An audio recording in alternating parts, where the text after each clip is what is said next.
So a lot going on. Absolutely. Also New York hardcore rash guards.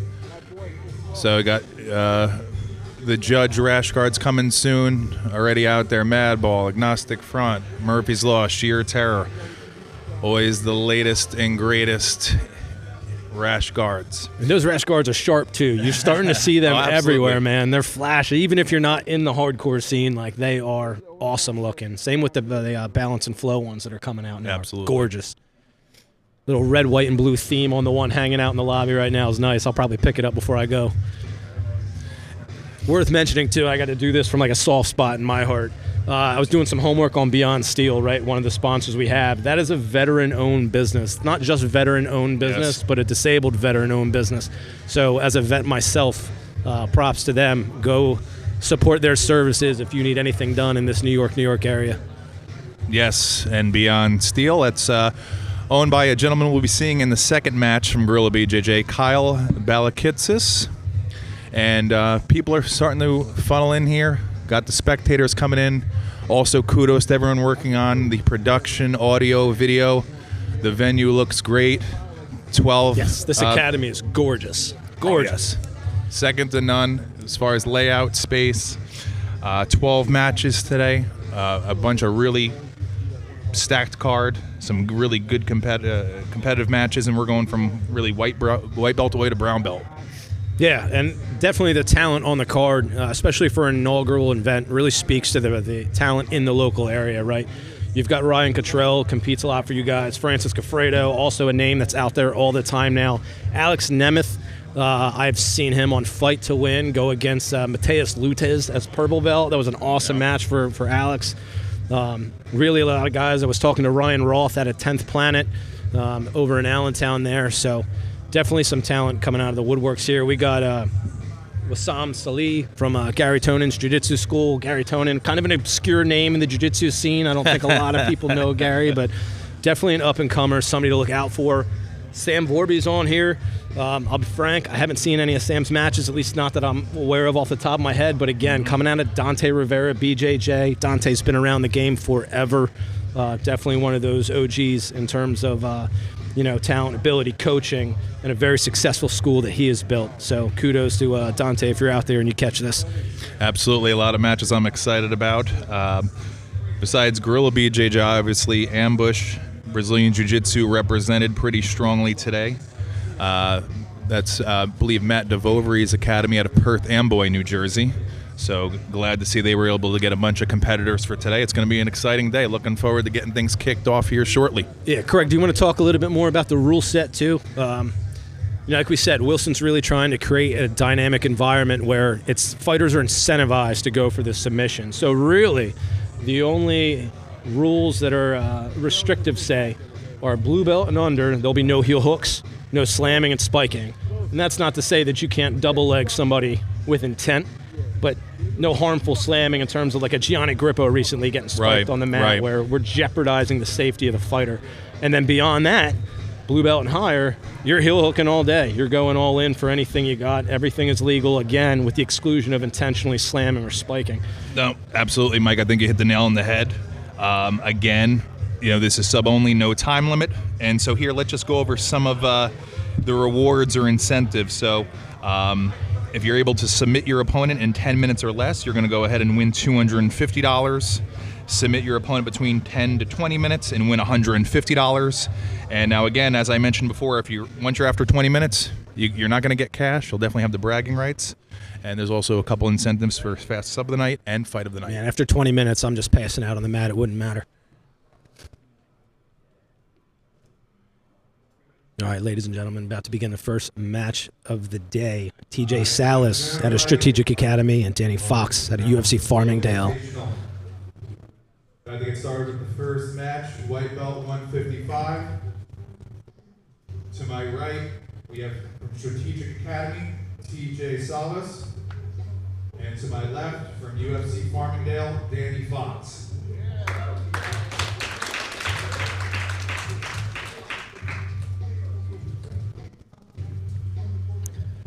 All right, both fighters tying up now, looking for inside control. See some underhook looks, trying to get that inside tie. The arm drag there from Salas. No good. Very active white belt competitors. These guys have been competing quite a bit on the local scene, so I anticipate a belt color change in their in the near future for both of them. Good lift.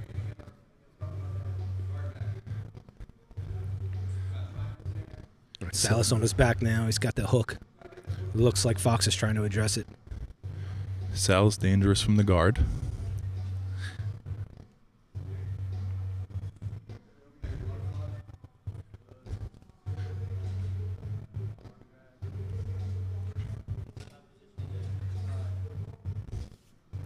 See Danny Fox on the top looking for his angles. Trying to create good position.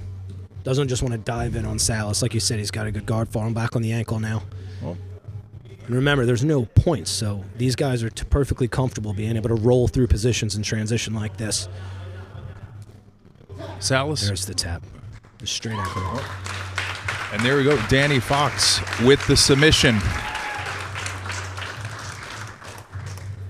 And if I'm not mistaken, Craig, that's full payout for inside of 10 minutes. Absolutely. That was a quick one. Couldn't exactly catch the vantage point. Not sure if that was an ankle lock. It looked like it was he was away from us, but it looked like a straight ankle lock. It would.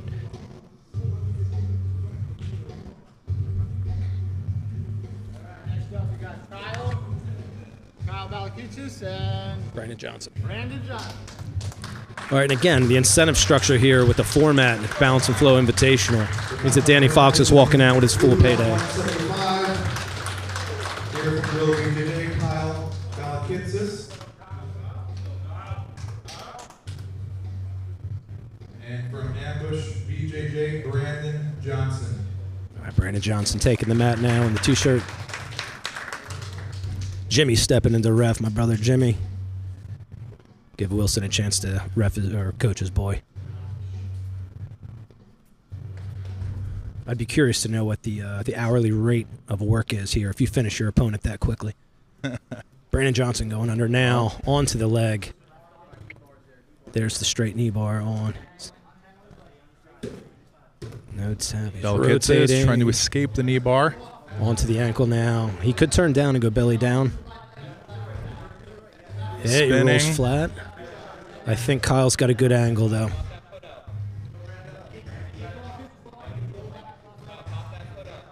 Now, if Brandon keeps rotating, Kyle might be in a bit of trouble there. He can kind of reestablish that lock. Remember, this is a blue belt match, so there is no heel hooks.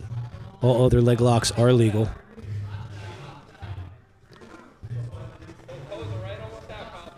It looked like it was pretty close there. Nice. Transition now, but the leg's not free. Spin out.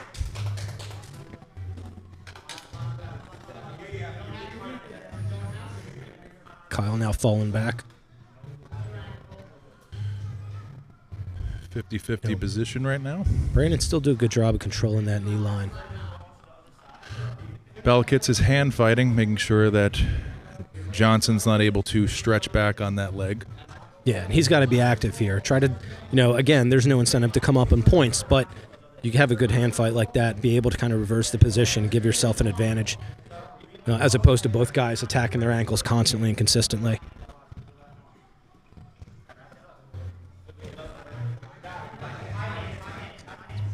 Yes.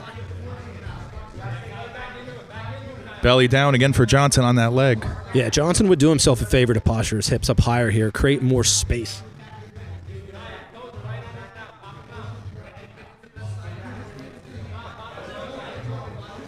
Balakitsys able to get the leg free, turtle, but now Johnson is assuming the back. Doesn't have the hooks in. Yeah, no, just one hook now. And sometimes that one hook can be real powerful,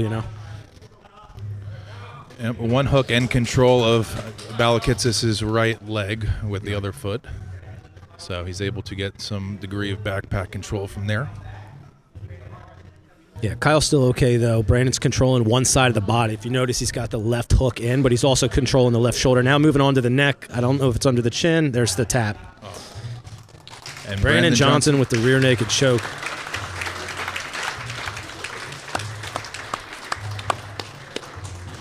Tough match, competitive.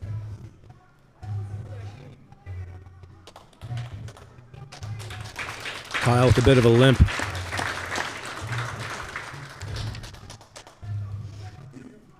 All right, our next bout at 165.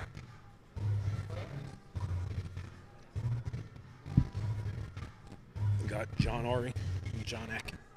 Okay, next up, 165-pound blue belt. We got first coming up here, John Enke from Tiger Schulman, Hoboken. Got it right.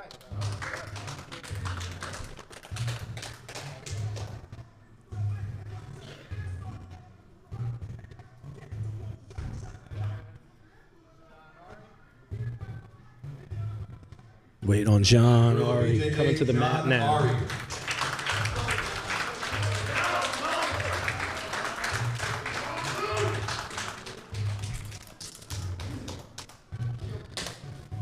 Jimmy again stepping up to ref this match, give Wilson a chance to coach his guys. John Enke also with some ECF MMA experience as well out of Tiger Schulman, Hoboken. I expect this match to be pretty fast-paced. Ari in a position where he likes, trying for that knee cut. Yeah, that knee cut's a staple across TAC team. Yeah, absolutely. I think he's got great head position. He was down under the chin. But see, now he raises up. It gives John a chance to come kind of create space and start to work underneath. So Ari would do himself a favor. There he goes, coming across with the cross face now, trying to keep John flat.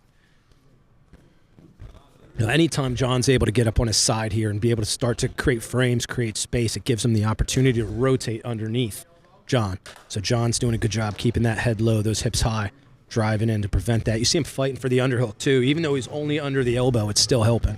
Yeah, definitely want to fight for that underhook, try to get that cross face, flatten him out.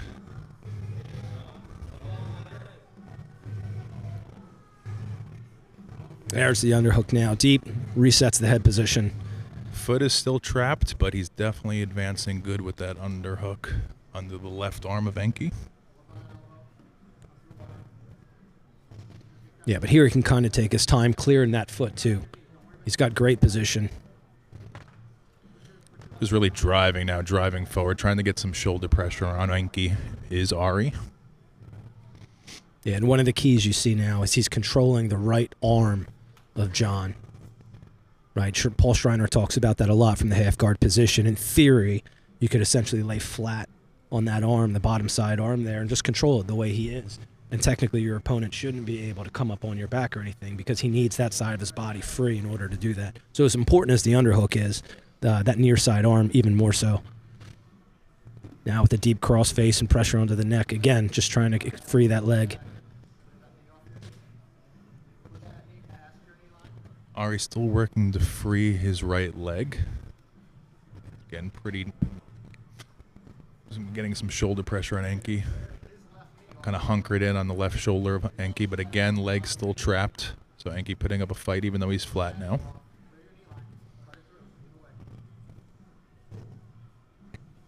Yeah, big part of this battle now is going to be that near side arm, that bottom arm that John's got. You see him now with the knee shield in tight on the hip. Should help him create some space. Both fighters active. Not a lot of action, it looks like, but it's a very technical battle on the inside for position right now.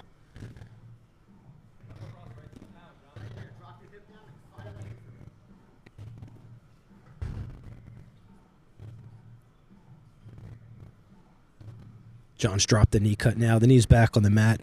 It's going to give John Enke a chance to get that knee shield back in. You can see, small detail, he's got his left leg underneath Ari's ankle there, right? So that presents, anytime he does that, it's going to give him the opportunity to start to elevate and put his weight forward.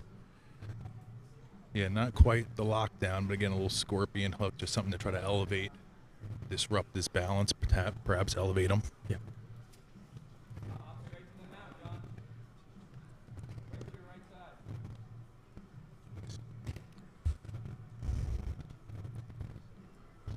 Ari still working for the knee cut pass. Hand fighting, really a battle for position. Able to step back. Beautiful. Now trying to get situated inside control. Again, still doesn't have the position quite locked down, but... Yeah, great job of Ari using that near side block on the hip to kind of establish the position, you know. It's a patience game at this point, right? Try to secure the position so that you don't lose it just like that. Now into the quarter guard. Stuffed back in the quarter guard by Enke. And now they kind of have to start reworking for everything they've already tried to earn, right? So, yes, the old saying of position before submission, sometimes it's important just to get there. You put all that energy into it, and for what if you don't secure it? Yeah, back to where you started. Are you trying to control the right arm of Enke?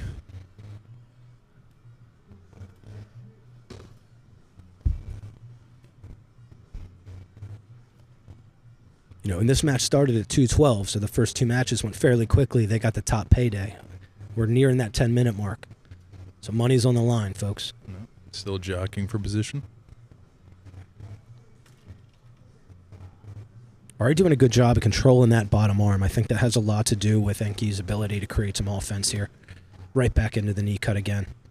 He's got to clear that hip. So one way he can do that too, Craig, is here he goes, stepping over. Very nice. Very Once nice. again able to step over. Assume side control. So now what I'd like to see some from Ari is a little bit of offense here. Start to capitalize on this position now. You can see him walking that hand patiently under the back of the head. Creating a lot of pressure there on the neck.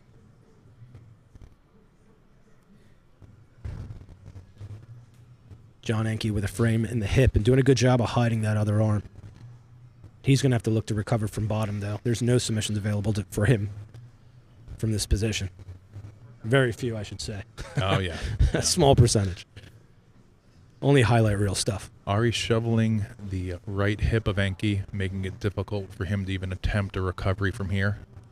But he was going to go north-south. He may still, trying to maybe lock down on the lower back area. Yeah, you can see he's starting to isolate the left arm of John Enke now.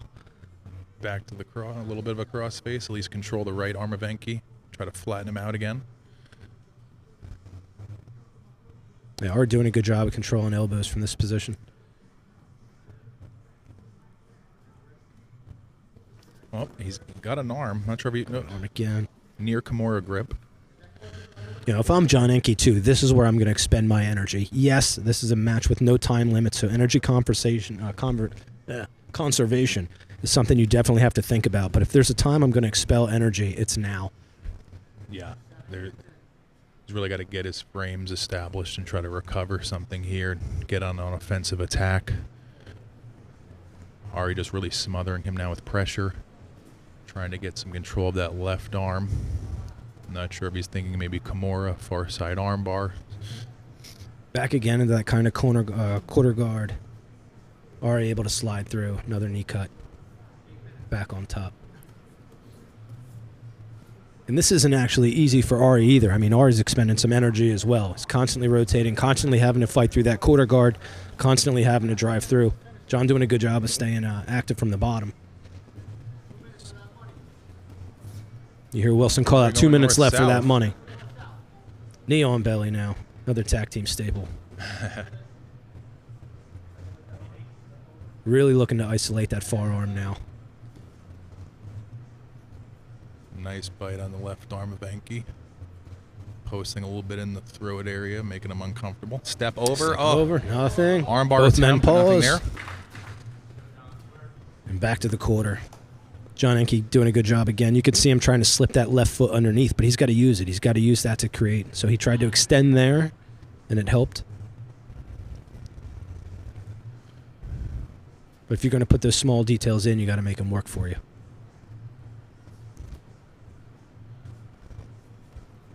So I think we're about 9 minutes into this match, back where we started, but again, it looks like a nice step over by John. Yes, he was able to get out of the half guard, back in the side control, and back to working on that left arm of Enke. Enke trying to recover the guard. Looks like he has the foot hooked now. Less than a minute left for the full payday.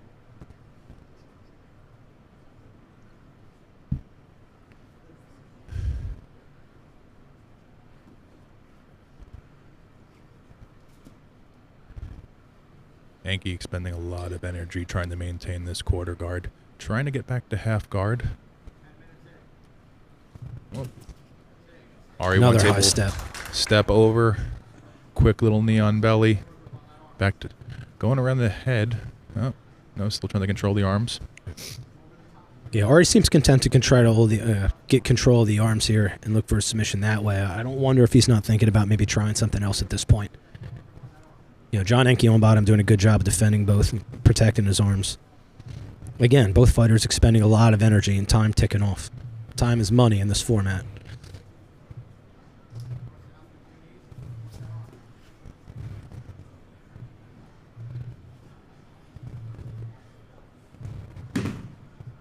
Back to the knee on belly. Circling around to the north-south. Again, looking to pummel inside for control of the elbow. Now a good knee on belly, pulling up on the neck of Enke, making that even more uncomfortable. Yeah, John Enke doing a good job. Every time he transitions to knee on belly and starts to hunt for that arm, he's using his elbow to start to clear the knee as opposed to his hand, creating that opportunity for things that we all know, pulling up Kimura, arm bar, things of that nature. Exactly, just a little bait, get the knee on belly, get a reaction, go for an attack. I think it's pretty high IQ for a blue belt. Remember, both these gentlemen are blue belts, kind of getting your feet wet in jiu-jitsu at that point. Just enough to be either dangerous or stupid when you're a blue belt, let's be honest. And both men displaying some pretty good technicalities here. Yeah, I think pretty much everyone on this card is a pretty sound competitor. So definitely, I mean, we had a white belt match, we have our blue belt matches, but these guys are really on the cusp of, getting to that next level, especially with how active they are. Yeah, and Balance and Flow Invitational hopefully will grow to be one of those premier cards. But certainly a good opportunity for everybody in the area to not only make some money, but get some exposure, get your name out there, and get some pretty high-level competition under your belt. Ari going north-south. Looks like he may have the left arm of Enke pinned under. Not sure if he has a grip on that. You'll see Ari wearing the Balance and Flow rash guard. Yes, it's the one we were talking about earlier. Yeah, looking very stylish out there. Assumes a pretty dominant north-south position. Got the arm. Not sure if he's trying for a gift wrap. A little difficult to see from this vantage point. Back to knee on belly. Yeah, it's going to be tricky to get that gift wrap from north-south. And John on bottom using a good job of keeping his elbows protected again. He's been doing a good job of that whole match. If you think about it, we're beyond 10 minutes now and still able to create decent frames and keep those arms close to his body and prevent them from being isolated. Enke trying to invert, get those feet in front. Again, both men expending a lot of energy. Ari trying to maintain the position, Enke trying to recover. Back and forth battle here. Again, back to the knee on belly, and you see John Enke on the bottom, again, using that elbow to address the knee. Now, he's got his left knee underneath Ari's bottom. He could be using that to, again, just create some offense, create some space, use that to push him forward, but he does not.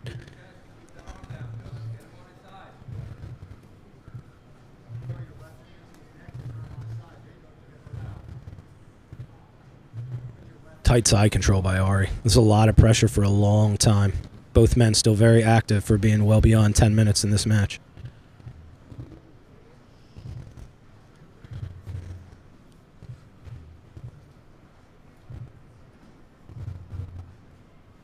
Ari keeping his head low as he tries to drive that right knee through for, again, another knee cut. There's that buzzsaw knee coming right down the middle.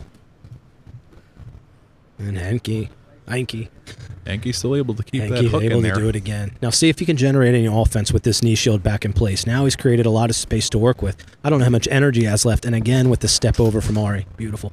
Well timed every time.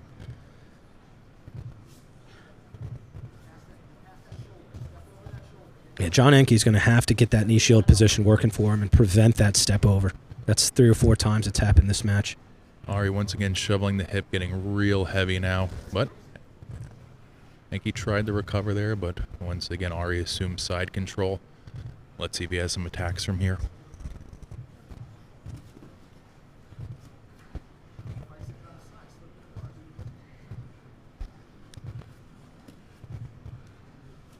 Yeah, Craig, he keeps trying to lift when John Enke on bottom gets that ankle in for the quarter guard. He keeps trying to extend away. I don't wonder what would happen if he used it to try to elevate. Try to get Ari's hands on the floor and get under him to create some offense. Ari's doing a very good job of keeping the pressure, knee cutting through, high stepping over, and so it puts him back in the same position again and again. Very active hand fighting from both fighters as well.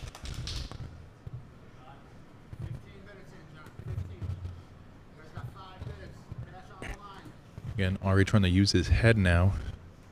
Drive that into Enke's head, give him even more pressure to get his knee free.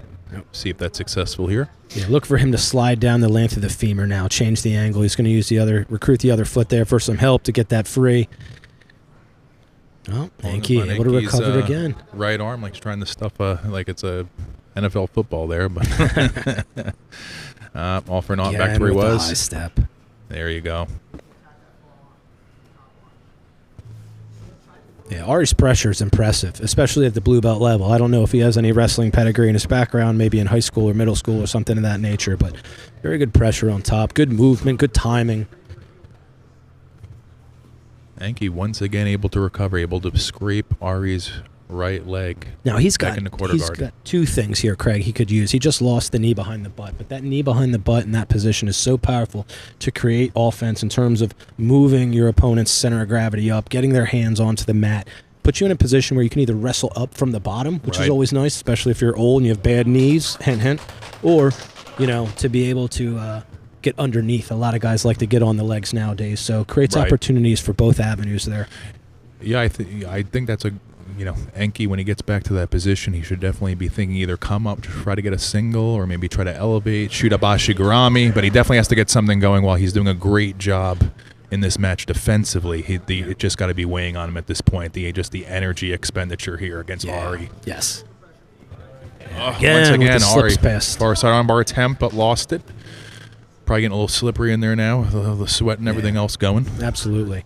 Yeah, 15 minutes, I'd be drenched. Crowd giving these guys a round of applause for their efforts here.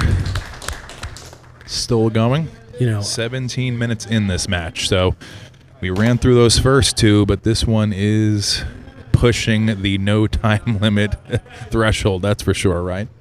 Yeah, and you would think as both fighters get more and more fatigued, more and more tired too, the opportunity for mistakes becomes greater. The frequency, rather, I guess, for mistakes becomes greater, creating the opportunity for more submissions. But again, when both guys are tired, 15-plus minutes into a match, who knows what they're keen to in terms of capturing something. I would like to see Ari start to headhunt more here. He keeps going after the arm and isolating the arm. Again, John Enke doing a great job on the bottom. This whole 15-minute match so far of defending it, I'd like to see Ari go to the neck and see if he can't create some offense from that position. I'll think of a Josh Hanger.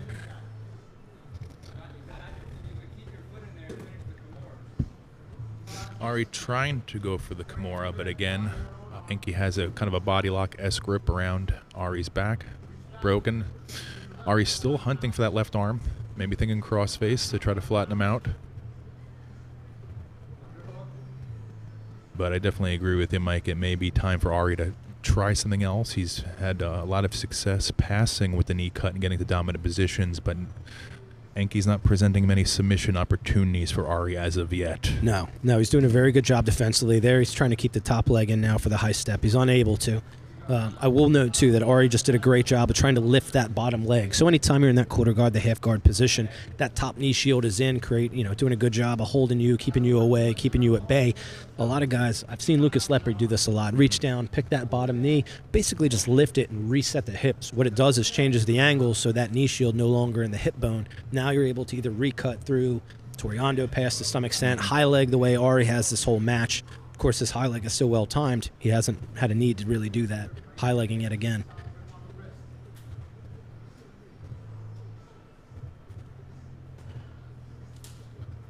Ari continuing to work on that far side arm of Enke. I like that he's on the head here, but again, he's trapping the arm. I'm curious to see where he's going to go with this. If I'm him at this point, especially being tired, give me the neck. I want the neck. Things are slippery, like you said. Jaws are grippable, right? Yeah. Like a big old handlebar hooked to your head. I'd like to see Ari maybe try a Doris or go for something else here. Enke, again, has to kind of pull something out of his back pocket here, try to get up, try to mount some offense. Ari back in a dominant north-south position. Looks like he's, again, struggling for Kimura grip. Enke with good defense. Yeah, we'll look for John Enke on bottom, too. Oh, rolling up, unable to secure anything with his leg. Oh. Buggy choke. Nah, nothing. And again, when you're this fatigued, this long into a match, things like that are probably more and more difficult to attain.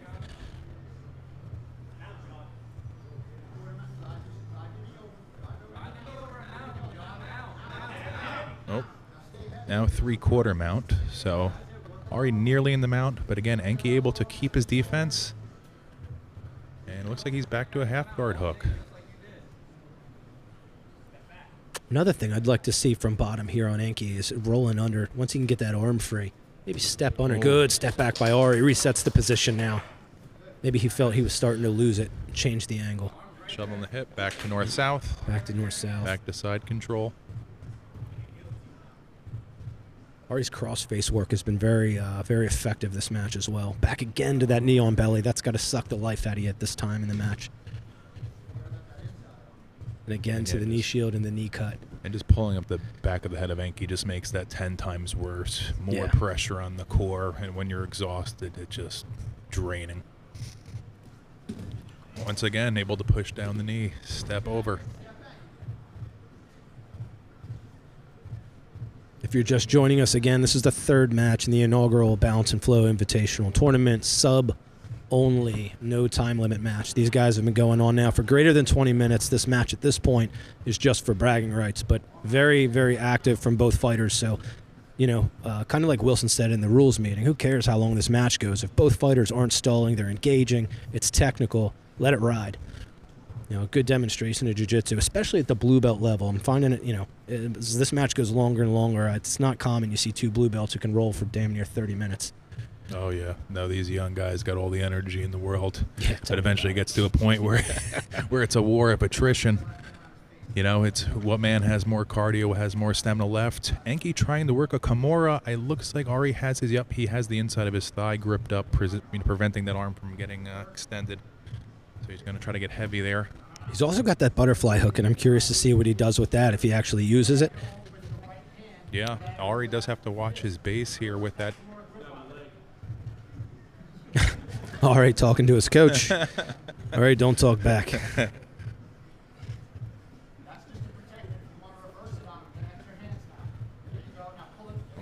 Ari able to free his arms.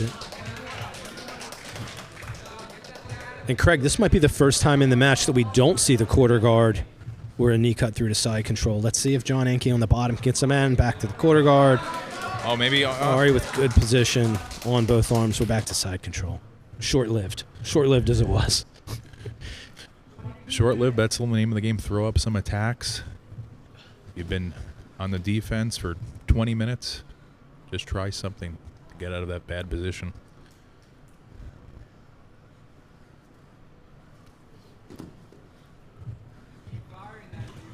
Fires it again. John Enke trying to get that top knee in to create some space, but unable to again. Again, I would be curious to see John Enke on bottom when he sees that step over coming, right, the high leg coming. I wonder if he, instead of trying to bring the top knee over, maybe scoot away, create some space laterally. You know, people oftentimes forget we get so tunnel vision on particular moves or particular things that work for us, but jiu-jitsu is 3 dimensions. It's probably 4, and we're just not smart enough to figure out the 4th dimension, or maybe guys like Wilson know it. But, you know, for keeping in mind that you can always adjust the position by moving, physically moving your body and just changing the situation. Yeah, maybe being a little bit more aggressive with a knee shield, foot in the hip, trying to get some space, maybe trying to go under or even come up.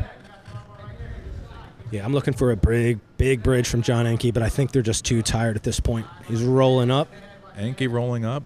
Legs under. I don't know if it's good transition from John Enke. And now John on top for the first time in this match. Enke for the first time on top in this match. Ari trying to get a vicious frame in there, but still locked down in side control for now. Now the question is, how much does John Enke have left in his gas tank in this position? And what does Ari have on bottom? You know, I think at least maybe 1 time or 10 times in our lives in tournaments we've been in Enke's position. He's probably wants to catch his breath for a moment, I would assume. But now he's on a leg. He's got Ashi. He's trying to go for the straight ankle lock. Drops him, rolls into the lock. Ari able to good job of hopping over that bottom leg. Wow, a nice little scramble there. Enke was going for the straight ankle lock. Ari was able to push down the other leg, sit out, and get out of there, and get back up to side control. So, yep, we're back in at. We're at about 25 minutes into this match. So these guys just Must be gassing right now, but again, we're still seeing some good attacks, so this is not over yet. Sub only. Yeah, not by a long shot. Both guys demonstrating their conditioning, their cardio, and again, being technical. For blue belts to maintain this level of technique, 25 minutes in, I would have tapped a lack of oxygen, let alone. And that's a testament to their conditioning, not mine. John Enke looking for this buggy choke again.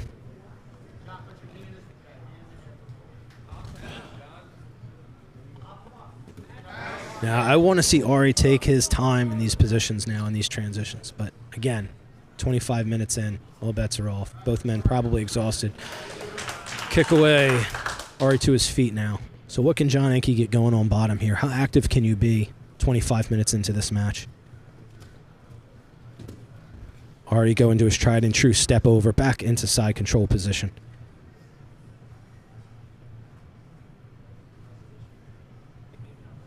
Excellent display of conditioning from both men.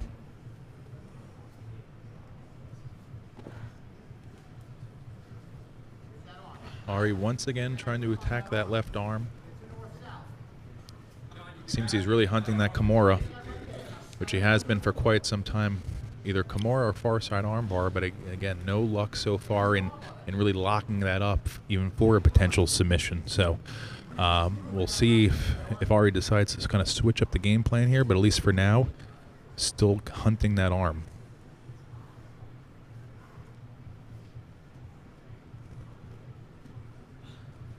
Yeah, and Craig, props to the crowd as well. I don't know if the audience listening on YouTube or anybody who goes back and listens to this recording can actually hear it or not, but the crowd in total support of these two young men, encouraging them, cheering for them, gratifying big exchanges. This is a room, you go to some tournaments nowadays, it's a lot about drama. You get all the, personal discord between groups or whatever. But this, I think as a whole, even though half this room's going to compete against each other tonight, this room in total accord in that they're here to support jiu-jitsu. They're here to support good jiu-jitsu, right, in this grassroots balance and flow invitational. So props to them. Yep, and the spectators just continuing to roll in here. So great attendance for this first annual Balance and Flow Invitational. Yeah, this place is packed.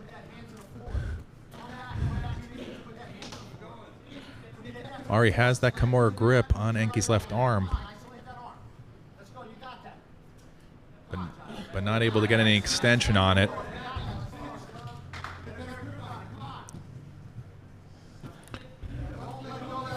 I would also like to mention, even though while this is the first Balance and Flow Invitational, Professor Mike Wilson, previously had Ultimate Submission Grappling, yes, and some other sub-only tournaments, in the North New Jersey area. Yes, certainly no stranger to promotion, and a great tournament that was. Always excellent competitors.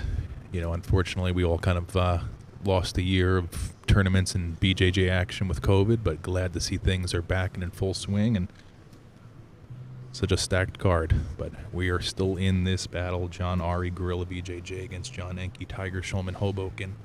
Let me just check my watch. We're at 28 minutes. So Craig, I'm going to be honest, I can't even count that high. Yeah, definitely not in jiu-jitsu minutes. No, 28 minutes is a lifetime in a tournament. 5 minutes in a points tournament is a lifetime. Sub-only 28 minutes. Oof. Again with that knee on belly. Good Lord. Yeah, both guys demonstrating tremendous heart. Enke from the bottom, just continuing to fight, not give up his arms, not give up his neck. John Ari maybe attempting a north-south. I'm not sure if he has the arm in there. It's on the neck. But again, he's reaching behind the inside of the tricep there. I'm curious to see, again, what would happen if he started hunting the neck 28 minutes in. Yeah, looks like he has the finger tips in the armpit. That makes him uncomfortable. No, Enke able to get the arm free. Ari just continually trying to arm hunt. Back to knee on belly. Enke doing a good job of staying on his side, not getting flattened out, but now back to his back.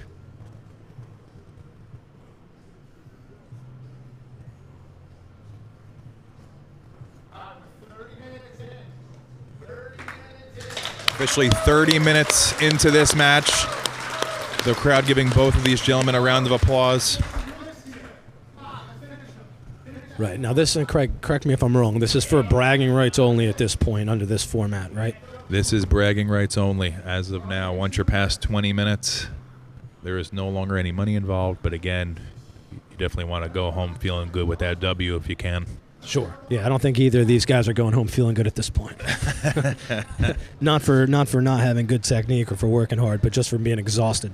Yeah, that is true. But their instructors are definitely seeing a lot of heart, a lot of toughness. Yeah, and for 2 blue belts, this is a ton to build upon. I mean, you could go back to the laboratory with information from this and really start to build your game from there, you know? Yeah. Put it to good use, emphasize your strong points, figure out how to make them stronger, develop your weaknesses. At the end of the day, that's what this is all about anyway, right? It's partly why we compete. Yeah, you got to check to see where you're at, what you like to do, what you need to work on, your cardio, your technique, everything. John Enke starting to work his way up, using that knee shield. Our quarter guard position we've seen. Again, he uses the ankle to extend. I've said it 3 or 4 times. I'd be curious to see what he does with an elevation from that position instead. Ari with the knee shield beat. Enke, a good job stepping over now.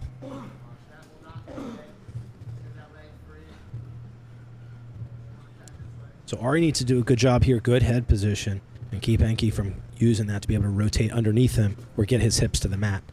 Yeah, for a minute there I thought Enke was going to be able to elevate into the honey hole or something, but again, Ari able to stay heavy. Yeah, he had a good entry on that. He finally timed the high leg over, but wasn't able to capitalize at this point. Now you can see Ari with the knee lines already escaped vertically. He should be well clear here. Yeah, he might have finally heard you over here, Mike. 30 minutes in, let's try something different because, unfortunately, Ari's plan of just continuing to work that knee cut pass and step back has been working. Not to a sub, but just keeping Enke on the bottom. I'll make him a deal. I'll make Ari a deal. I'll start speaking louder and, incognito give him advice as long as he gives me that sweet balance and flow rash guard after so I don't have to buy one. Actually, I don't want his. It's probably drenched at this point. Yeah, no, definitely not that one. But again, both fighters remain active more than 30 minutes into this match, and that's what we talked about in the rules meeting. It's okay that there's no time limits. This is where jiu-jitsu comes down. It's two equally talented individuals, 2 guys that have trained hard for this, and they're neutral. That's fine. They're equal right now. So as long as they're both active and showcasing good jiu-jitsu, the time limit's not really a factor, at least not for the audience watching.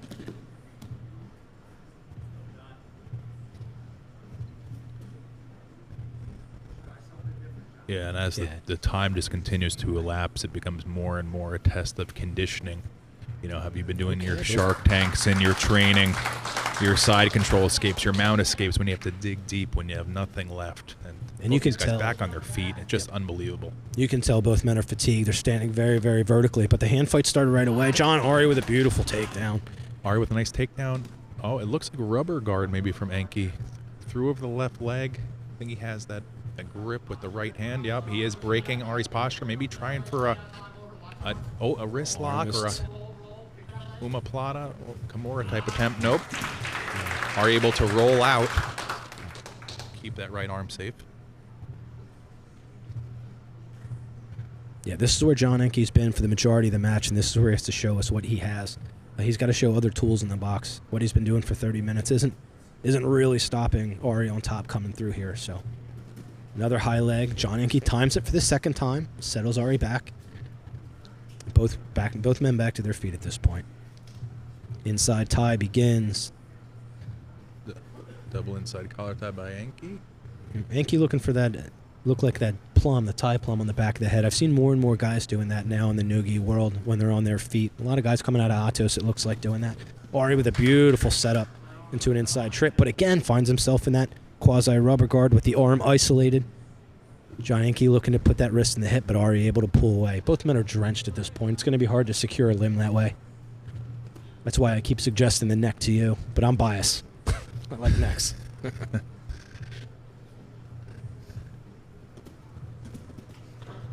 Ari times that step over yet again. Yeah. Enke absolutely playing to the rule set. If this was a points tournament, he would be down very significantly, but that does not matter here.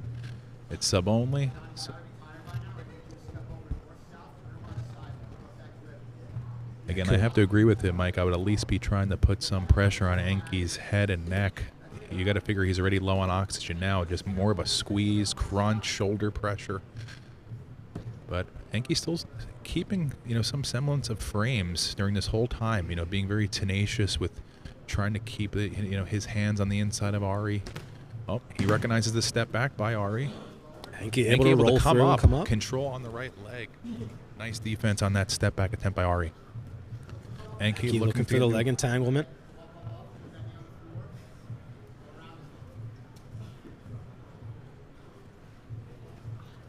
On the spin through again. Nice insertion. Now he's got to sit Ari back on his hips, and Ari still has the hand free. Again, both men are postured. He's got the foot behind him. I don't know that John Enke's going to be able to do it. Yep, looks like Enke was jockeying to try to get that left leg in for inside leg control. John Enke with an opportunity to roll underneath. Ari's posture is very high. As he sits to the mat. He's got great depth on that knee. And you can see Enke's all the way deep on the hip, so he's in good position. It's can he capitalize on this and make it work? We're 35-plus minutes into this match now, or thereabouts. I don't know that he's got the energy to do it. Ari doing a great job of hand fighting from the top. Yep, took the words out of my mouth, doing a great job making sure that Enke's not able to create space away from him. So still hand fighting. Ari trying to pry away that top leg of Enke. Yeah, at this point, it doesn't look like Enke has anything at this current moment. No, I don't think he has anything threatening. But one thing he does have with the inside position like this is both of his ankles are hidden from Ari. So if he's able to keep them there and actually isolate and use this leg, he's in good position to finish without being threatened himself. That said, their backs are to us, and I can't see all the detail of what's going on for the hand fight, but both men are actively hand fighting. Enke recruiting that left leg now of Ari. And at the very least, able to get a little oxygen after Ari was on top for the vast majority of this match. So Enke's still fighting through all of that. It just, this is, again, a tremendous match. Crowd is definitely appreciative of what they're seeing here, the display of heart and energy. And again, this is only the third match out of 12 here today for Balance and Flow Invitational.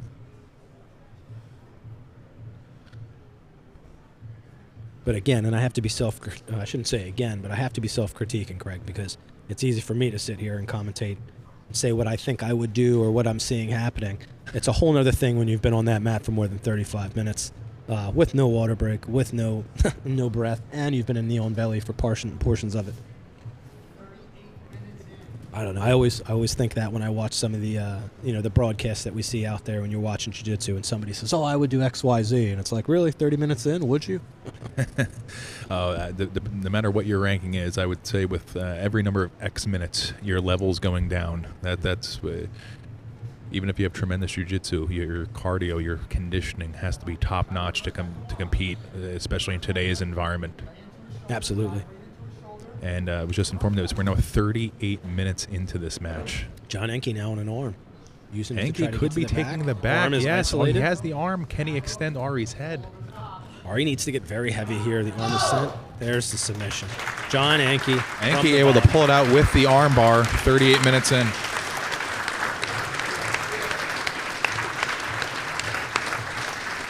What a great finish from John.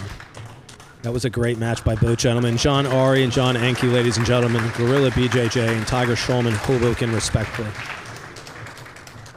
Yeah, before we announce the next match, let's give it up for both of those guys. That was unbelievable. Tremendous showing of respect from the crowd.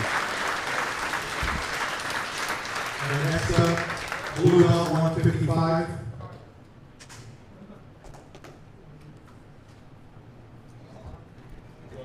And of Gracie Warwick, we have Heslin. And of Barry Tony Jiu-Jitsu, we have Salee.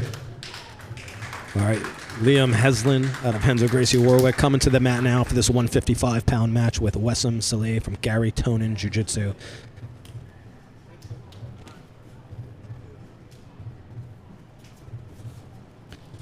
Both fighters begin standing. Now, both of these gentlemen recently promoted the blue belt, very active competitors in the local scene. Salee was actually at Men of War a few weeks ago. Salee trying for that arm bar.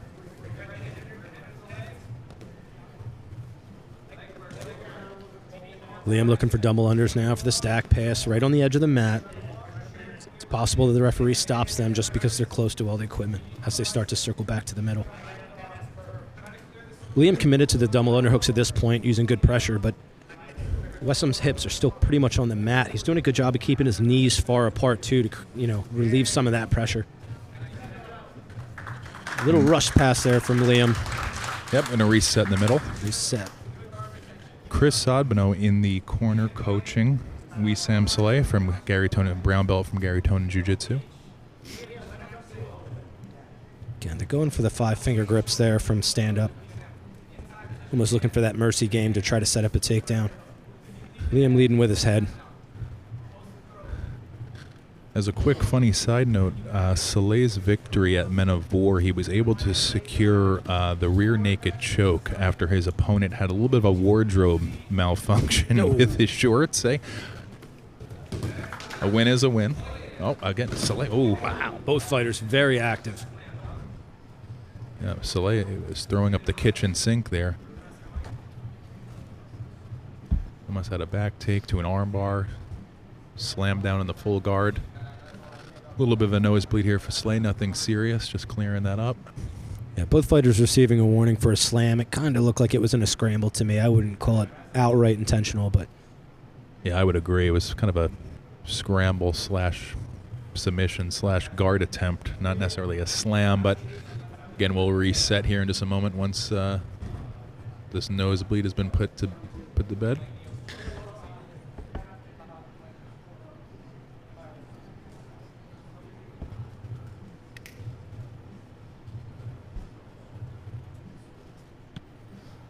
That's just... To this point, both men very active again and engaged. Remember, this money's back on the line. We're inside of 10 minutes in this match. Both guys want to get paid, so there's a strong incentive to pursue that submission.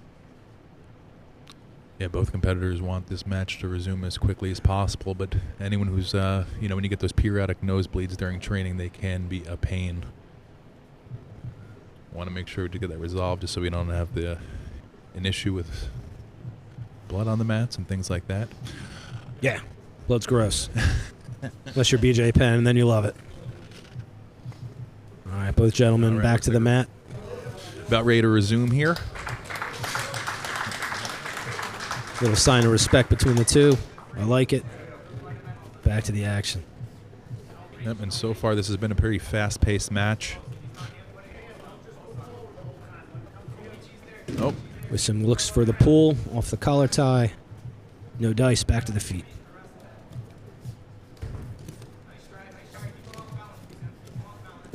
Yeah, I want to see more fighting from inside tie here. There's the throw. Nothing.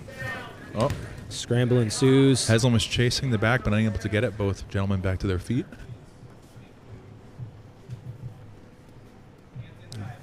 Both gentlemen working at a frenetic pace. I don't know. I'm trying to use bigger words. Good head position. We've seen Salee a couple times try to put that foot in the hip, either shoot up an arm bar or try to get to full guard. Be interesting to see what Heslin tries to attempt here from the feet as well. Yeah, Liam just had great head position. I mean, any wrestler 101 will tell you that if you can get your head on the chest like that, you've cleared the head, you've cleared the hands, and you're close enough to join the hips. So you've basically secured a takedown at that point, just not able to maximize the space on the mat and finish it off.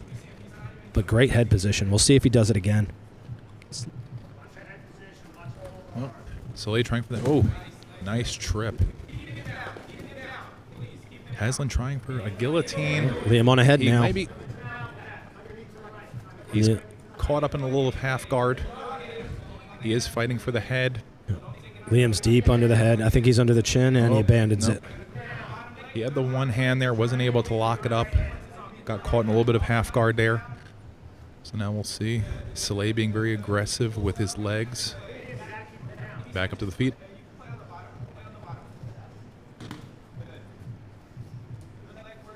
Craig, you got to ask yourself, too, I mean, what's the trade-off for the exchanges on the feet, right? Like, let's not kid ourselves. I wrestled a long time. Wrestling takes a lot of energy, but there's no incentive here for that. So, although I'm partial to wrestlers, and I would certainly want to wrestle off the feet, you have to ask yourself a few minutes into this match, especially at the pace they're working, is it worth the energy exchange?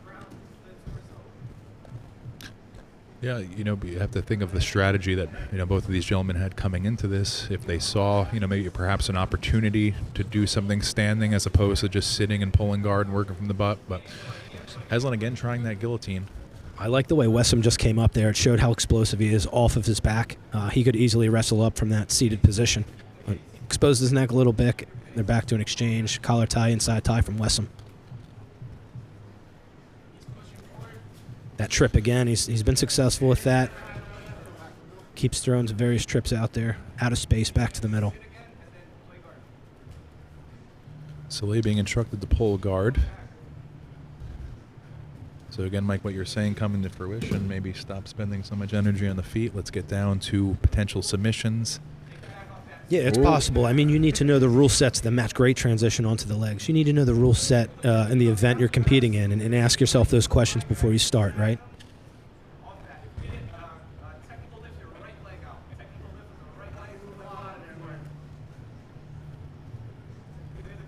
So the leg of Salee on the hip of Heslin. Heslin does have a potential to kind of get an omoplata there, but again, good defense by Salee, hunkering in. Toe hold attempt by Heslin.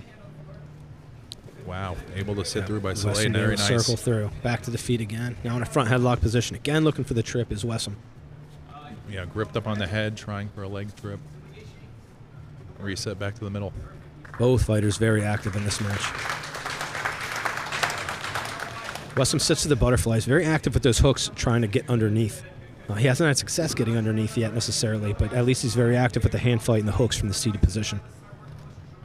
No, and continually changing the ankles, giving Heslin different looks, trying for different entries. Now Heslin sitting to regroup for a minute. Back to standing. Both men breathing heavy. Again, they're working at a very fast pace here, so again, I'm curious to see energy reserve-wise. But we just saw a 35-plus minute match, so you never know.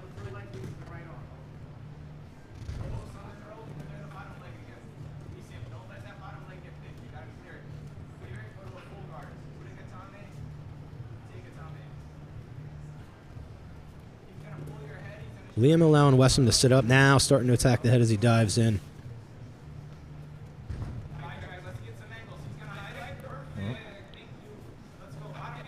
Nice pass by Salee. Careful not to expose his back. Nice grip around the head. Get a little pressure there. Good transition. Very well timed. Transition to the mount. Now trying to sit through. Yep. Trying to go for that arm bar. That's it. There's the arm bar. Salee on the arm. Liam fights free. Wow. Very nice. Tremendous exchange right there by both competitors. Wessom in on the leg now. Yeah, just as a reminder, this is a blue belt match, so all leg locks are legal except for the heel hook. Running out of space as they enter the blue. Reset back in the middle. A round of applause for both competitors from the crowd. Very entertaining match here. Match number 4 on the schedule here.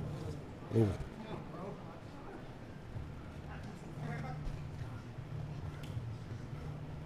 All right, we have a... Liam dropped a little heavy there, maybe knocked the wind out of Wessom, wasn't suspecting it.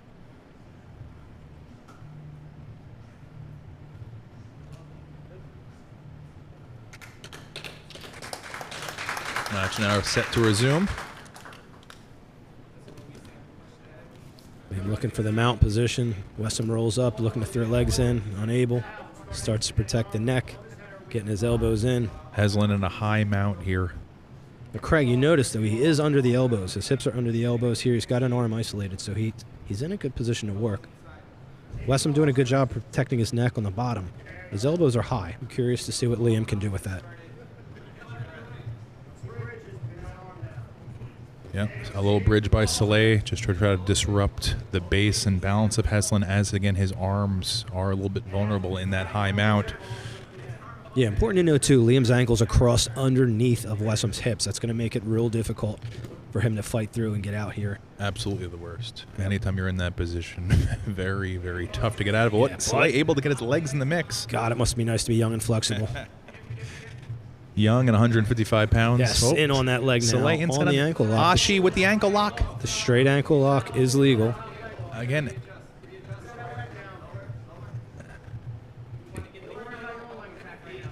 Yeah. Wow, Heslin Ankle's able to free. slip the foot. Great defense by both competitors. Great attacks, great defense, very entertaining match. Very entertaining. Not sure how many minutes we're in here, but again, the past 2 matches we have seen a little bit lengthier.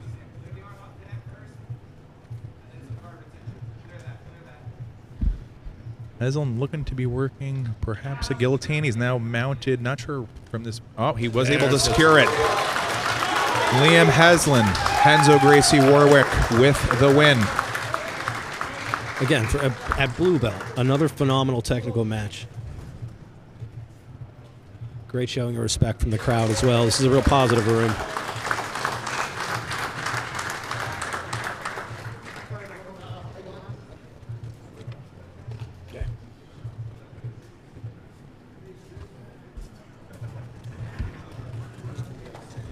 Okay. Yep. Yeah, no problem.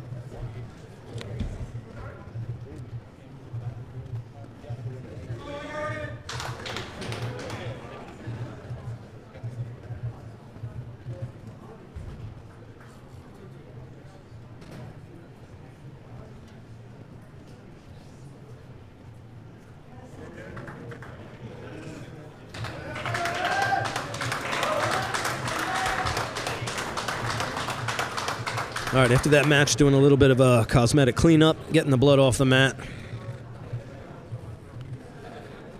Not ever something that we want to see in the sport, but just happens, is what it is. I don't know. Maybe we do want to see it from time to time. It's good for you.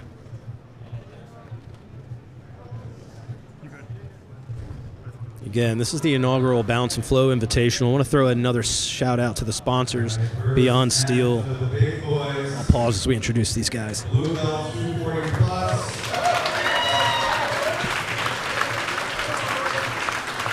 To my right, we're looking to give Jordan Wilhelm. To the 10th round, Ryan Roth.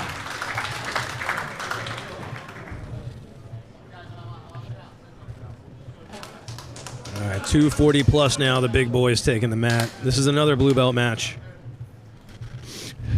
Yeah, Ryan Roth at a 10th Planet Allentown. Of course, headed up by John Thor Blank. Who's that? Nah, I'm just kidding. All respect. What an incredible athlete, especially from our area. Yeah, Fun to follow. if you didn't know him before ADCC, you definitely know him now. Was able to make a name for himself. Ryan Roth, former bodybuilder. Nice snap down there. Both of these guys, blue belt. I have the pleasure of rolling with Jordan a few times a week here at Gorilla. Always a very painful experience. Looks like Roth a little bit of a scarf hold almost. Yeah, I'm curious to see what he's going to try to do with this. That was a great snap down from Ryan Roth, though. But Wilhelm able to frame in his face, kind of make him uncomfortable. Doesn't look like Roth's really getting the pressure he needs on kind of the chest, sternum area. Just really kind of almost a headlock. Yeah, he does have the arm isolated now on the inside. It's hard to see from this angle, but he's pushing it underneath of his bottom leg. You can see it trapped there. He does have it trapped with his legs. He's got to watch losing his back here, though. Yes, he is exposing his back quite a bit. This is a very strong man position, but I certainly wouldn't want to be in it. But I don't know how effective it's going to be to generate any more offense other than discomfort. Yeah. Yep, I think Jordan should try to frame, get on his side, try to start creeping towards the back. Doesn't want to lay flat like that. Does need to keep getting moving. Yeah, if I'm Jordan, I want to create that frame, start to create that back exposure, like his coach is saying, and walk into this. I'm dropping that left hand to the hip, and I'm getting up to my knees now if I'm Jordan. There's the transition. Able to reverse the position, escape the headlock, get into side control.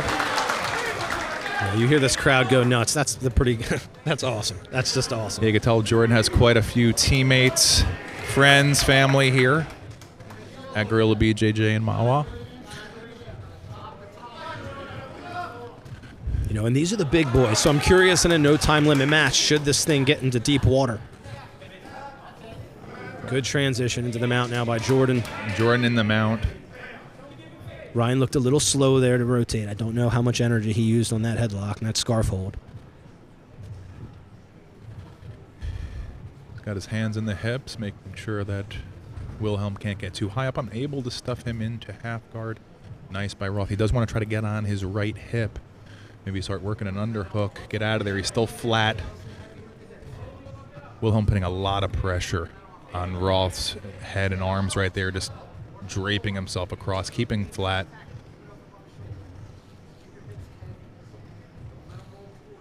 Yeah, Jordan, Ryan on bottom's got good frames. Jordan right now not securing the head and the arm to create control as Ryan looks to go underneath and starts attacking the leg. That's a large man to be on a leg. Yep. Transition, sits him to the mat. He's on the ankle. Begins to roll. He's on his side. I don't think he's on the Achilles, though. If you look at the position of the arm, it looks like the foot's pretty far out. Yeah, can't tell if he has double outside ashi from this point, or Jordan trying to separate, make sure that left leg of Roth can't pinch down. So even though Roth is going belly down, he doesn't have the knee pinch that he needs. Now it looks like Wilhelm may have his foot on the floor. Oh, he was able to get it. Thought Wilhelm was going to be able to put his foot to the floor, but Roth was able to execute the ankle lock for the victory. Great show of sportsmanship from both men.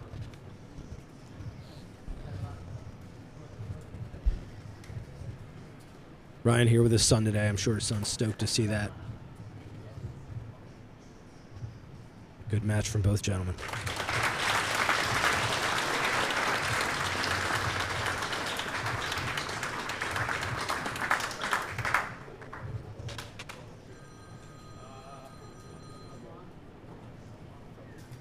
Next up, 200 pounds to my left, we have Nemeth from Strategic Academy. To my right, Maligoody.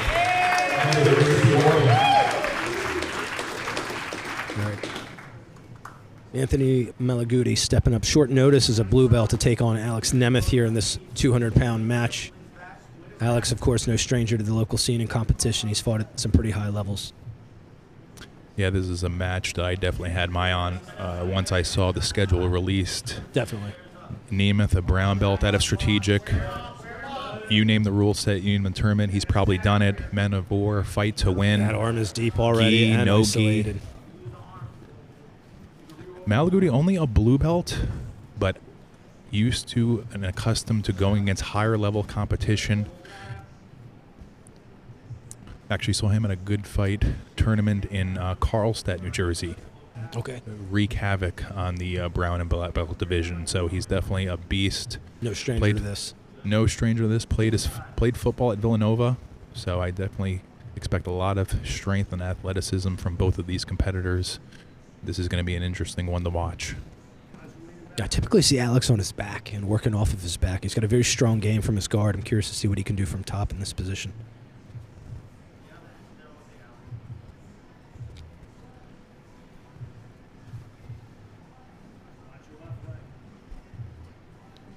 Anthony doing a good job with that knee shield to use space, create space. Absolutely gripped up, trying to get a sweep there. Nemeth able to reestablish his base.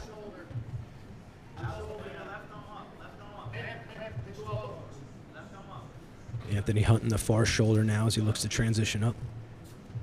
Nemeth in on that left leg of Maligoody.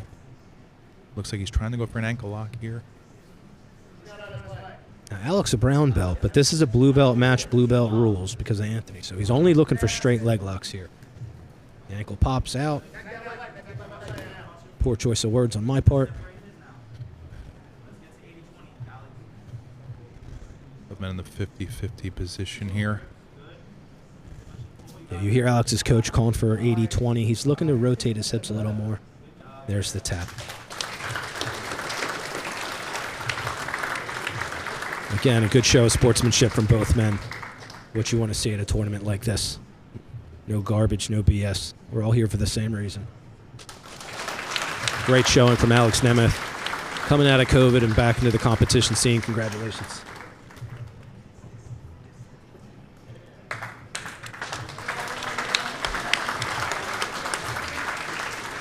Next up, blue belt 175. From Bones BJJ, Anthony Williams. And at baritone jiu-jitsu, Benjamin Martinez.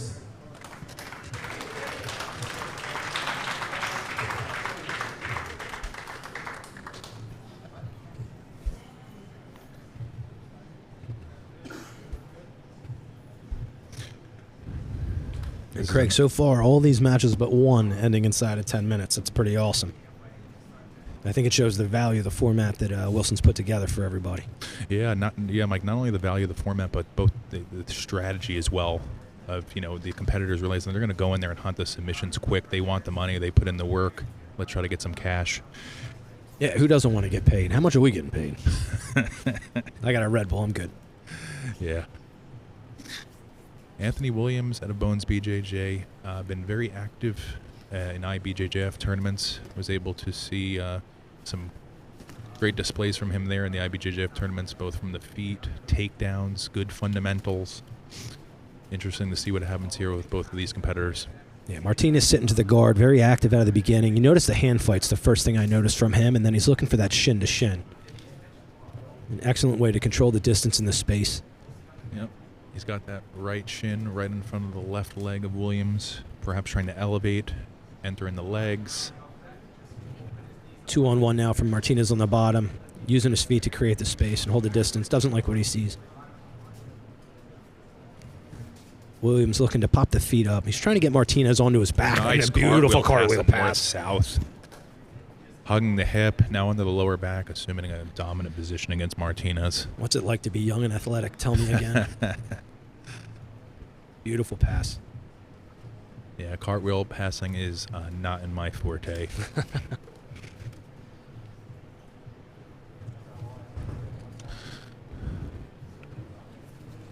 Williams now with the body lock position, trying to really establish, I think, take his time. Yeah, fight these long posts to get in on Martinez, now settling into the north-south. But he's got the body lock. I mean, he's going to have to abandon that to transition to something, make some offense from north-south. But in the meantime, making Martinez very uncomfortable, just draping his upper body right on the face of Martinez from north-south as he maintains that strong body lock on the lower back of Martinez. So Williams in a very controlling position here, but to Mike's point, going to have to eventually open up and try some submission attempts. Yes, but he did it very smartly. You saw him start to walk the grips up north towards Martinez's head, right? That allows that exposure of the elbow here. So now he's kind of behind the head. Now Martinez on bottom, of course, making good frames, starting to create some offense back. But he didn't just abandon the body lock and go for the neck. He slowly worked his way up, a little more calculated. Williams now on the neck. Fighting for wrist control on the inside. He may have a...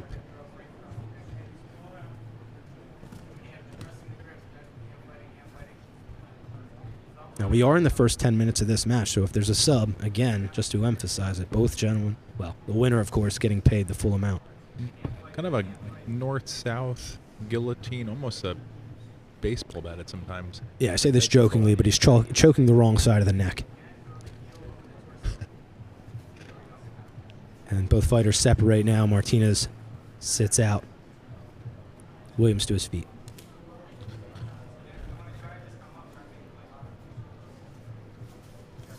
Martinez comfortable with sitting for now.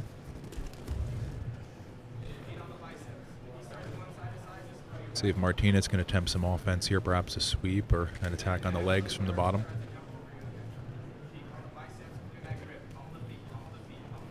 Yeah, Martinez very active. I mean, if you're going to sit and scoot, it's key. You've got to be active from that position. You've got to be hand fighting, looking for your openings. Doing a very good job at doing that. Williams going for the double unders. Williams tight stacked pressure. them, double unders, able to come Circles. across. Back to the body lock. Tremendous pressure from Williams. Inadvertent stomp. Couldn't see exactly where his foot landed, but both men stopping together. Good sportsmanship yet again from both athletes.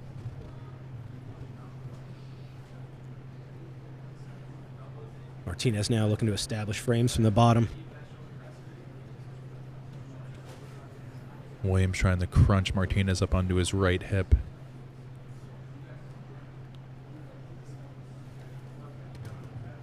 Yeah, again, Craig, we haven't seen too many submission attempts in this match in particular seems like it's been a battle for positions and controlling a space. So the clock's ticking in terms of the format of the tournament. Martinez now rolling to isolate the leg.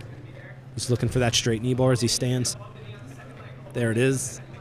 I don't know if he's got enough to get it. And Williams has that foot on the floor. Now the leg is still isolated as they sit back to the mat.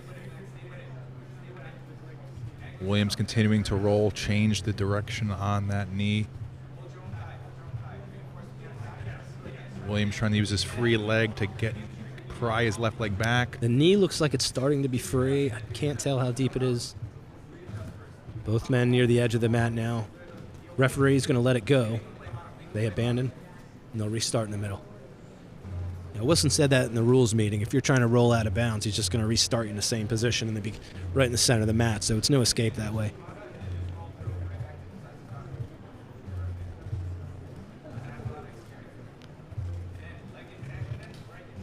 That was a very nice entry. I'm sorry, I didn't mean to cut you off, Craig. Go ahead. Oh, no. Absolutely. You saw a good attack on the legs there. I was just going to say Anthony Williams from Bones BJJ. Bones BJJ headed up by Devontae Johnson, Unity Jiu-Jitsu black belt. Beautiful double leg by Williams. Devontae would have loved that one.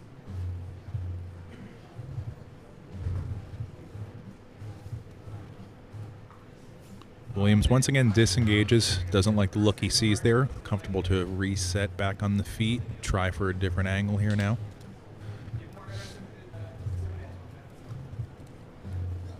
Martinez again coming in with that shin to shin, looks to isolate the leg and pull underneath. But Williams doing a great job. This is something that I try to do at least when I'm rolling. But anytime you get somebody hunting under like that, I want to isolate that head and that shoulder. It prevents them from getting underneath of you, being able to turn under. It's not to say he still doesn't have the leg exposed, but Williams able to rip away.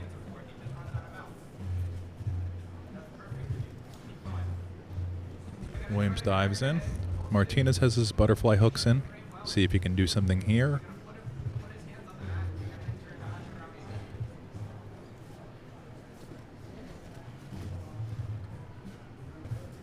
Williams looking for different avenues to get Martinez's back on the mat so he can start to generate some passing.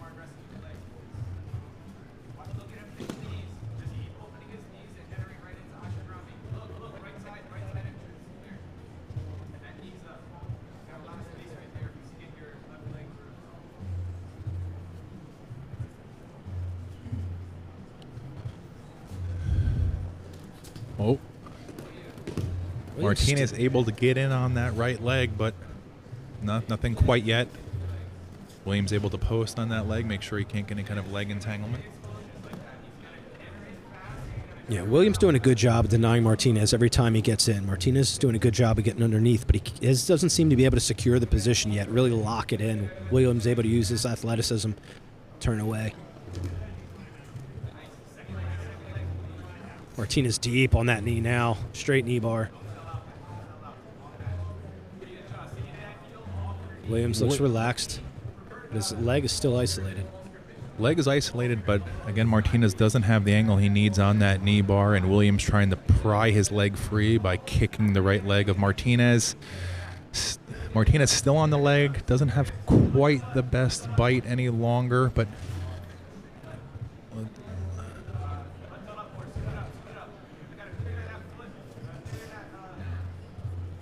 again, and keep in mind, these guys are blue belts. I mean, this is just tremendous back and forth work, both attempts and defense. Yeah, agreed. We've seen a lot of that tonight from these guys. Williams rolling trying to under. invert. Again, Martinez backing on the leg, backing on that knee bar. Williams rolling, trying to put weight on it, spins. There's the tap.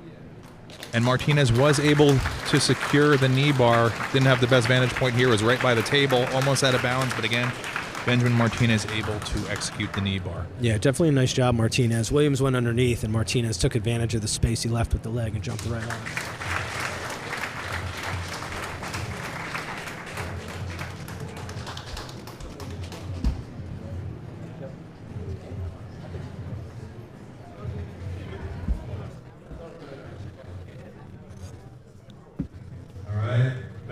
the big boys, blue belt, 240 plus.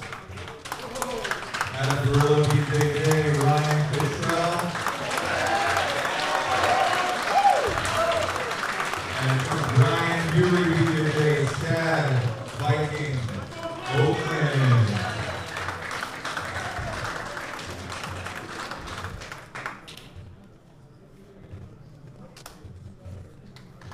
All right, yet another match finished inside of 10 minutes. Winner receiving full payout. So two heavyweights here. I've had the opportunity to roll against Oakland a few times, roll against Cottrell a few times each week. Never a pleasurable experience, that's for sure, against either of these just absolute beasts. Cottrell played his college football at Sacred Heart. Oakland, former strongman competitor. So both You of these don't guys say. again. Yeah, if you couldn't tell. A great back trip there from the Viking. Just great strength, great athleticism from both of these individuals. Point out that both of them are wearing rash guards from either Balance and Flow or from New York Hardcore. Oakland with a little backpack grip as Cottrell tries to get to his feet. And yeah, Mike, with that being said, if anyone's interested in any of the rash guards that you're seeing today, definitely look up, New York Hardcore NYHC rash guards on Instagram. Go to the Balance and Flow Invitational page, or also visit Gorilla BJJ Academy on Instagram or Facebook if you're interested in any of the rash guards or gear that these guys are wearing here. Yeah, nice takedown there by Chad Oakland. Really isolated the leg in a single leg, brought it up high into the armpit, and then hit the trip. But again, just like we've talked about before, Craig, these are some big boys. They take a lot of oxygen. How much is that exchange worth? I'd say if I'm a big boy like that, I want to be on top for the duration of the match, so maybe it is. But anyway, great takedown into the closed guard now of Ryan Cottrell. Yeah, if you're going to start from your butt against one of these big boys, you have to be super confident in your ability to get on a leg or elevate. Absolutely. Otherwise, you're going to be losing a lot of oxygen quick. Yeah. No, if I'm starting a match against one of these guys, it's going to be on a ladder. Both Cottrell and Oakland competed at Men of War not too long ago. Cottrell had a decision victory. Oakland had a beautiful short choke victory. Ryan in on via the arm. rolling crucifix. Cottrell with the armbar attempt. Oakland able to get out. Great transition from Cottrell. Again, you see that in these blue belts. They're chaining things together continuously. So he went for the arm bar. Oakland looked to posture up, which exposed the leg. Ryan Cottrell intelligently rolling onto the leg. Unfortunately, not able to control it and ceding side control now to Oakland. Yeah, Oakland did a great job there of keeping his hips forward, keeping the pressure on Cottrell. Sneak over to side control. Now they're going to reset in the middle. Craig, Ryan's got to be careful here because he's kind of up on his side. You see how the shoulder's not on the mat? Oakland's a big boy. If he can get some of that weight underneath there, he can start to look to give wrap. There's a lot of back exposure here he's got to be very careful of.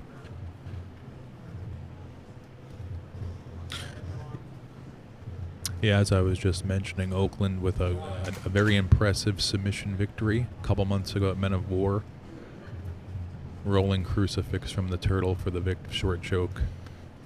Very nice. And now here just crushing Cottrell, putting the weight down on him. Yeah, Cottrell backs to his knees now, hunting the arm. Some good offense. Looking to step over the leg. It's kind of got like a modified bulldog going on. But again, the hand fight on the inside to control that wrist. I'm not sure exactly what he's looking for yet, but he's loses the bulldog leg. It's going to be incredibly hard for Ryan to drive through a man that size, especially extended like that on the single, almost off a failed shot, if you will. Yeah, Oakland kind of keeping those hips low, bearing in on, keeping the weight on the head of Cottrell. So trying to get some, yeah. Ryan looks to step over again, possibly into a crucifix, the neck's exposed. Controlling the left arm of Cottrell, able to get back to turtle. Great hop over there. Bought himself some time. And Oakland does need to be wary about Cottrell's ability to pop his head out and assume side control here. But again, he does have that right arm of Cottrell crucifix between his legs. Now, almost a fireman's carry. Dumps him able forward. To dump him. You hear the crowd appreciate what Cottrell able to turn the tables here. But Oakland on his side, not flat, trying to work those frames. Post in the hip. Yeah, Oakland doing a good job of starting to pummel in here. Ryan looking for the re-pummel.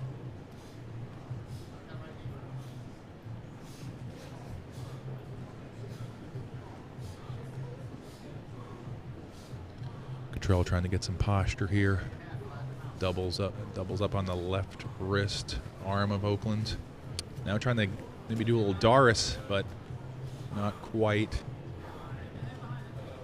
Also, Oakland still has his half guard hook, making it difficult for Cottrell to kind of get to where he needs to be there. Yeah, it's going to take a lot of arm to finish that Doris from there.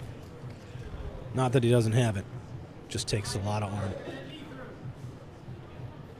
Ryan now settling into the half guard, looking to control the head and shoulder. Yeah, at possibly this point, escape that knee. Yeah, at this point, it looks like he's comfortable just maybe grabbing a quick breath. Yeah, Just putting some pressure on Oakland, trying to regain his breath and then determine where he's going to go from here. Yeah, I can't fault him. Both men breathing hard now. Again, diving that arm deep, looking to control the underhook from Oakland. Oakland might be looking to roll underneath of him. I can't tell what he's doing with his right arm. I think his right arm's starting to go underneath the left thigh of Ryan. Cottrell to his feet now, looking to establish the pass, trying to control the ankles. Oakland doing a great job keeping his frames in, both using his knee shield, his hands, just making sure that Cottrell's not able to pass his guard. Cottrell a little high. Kind of tripoded up a little bit. Yeah, Cottrell's very high here. I don't know if I like that if I'm Ryan. Yeah, he does run a little bit of risk there of getting swept over the top, but so Oakland just decides to close up half guard. Cottrell still hunting for that Doris, but again with the leg trapped, not anywhere near it. Yeah, Cottrell, if I'm Ryan, I'm not resting here. And I can hear Professor Jared Weiner screaming at me now. You don't rest in half guard, you attack. And there you go. That's why. You escape the knee. And get the Doris. Ryan Cottrell with the Doris victory.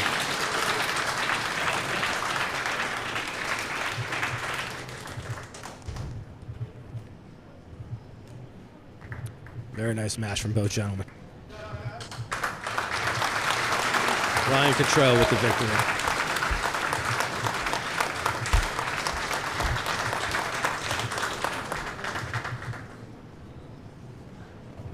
A lot of people getting paid today. 195 pounds from Balakitsys, Francis and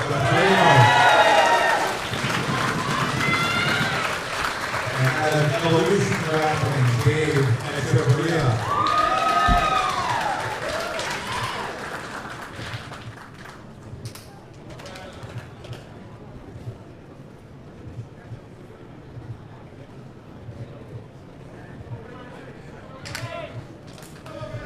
So this is another mixed matchup here. Gafredo being a blue belt at Gorilla BJJ, Echeveria being a purple belt out of Evolution Grappling, Beacon, New York. Don't quote me on this, but I believe that these gentlemen have squared off against each other previously. I think Echeveria was able to take the match from Gafredo on an advantage point. That will not be in play here. This is sub-only. Nice double leg by Gafredo. Echeveria quickly putting him into close guard. Yeah, Gafredo used an excellent timing there to kind of create that level change, transition, get under. He saw Echeveria standing a little bit high and took advantage of it. Into the close guard now. Kind of using the body lock there, not really your typical full guard. A little triangle up on the back by Echeveria. Gafredo trying to control some of the arms and frames there. He's got to watch that arm. He's got it isolated.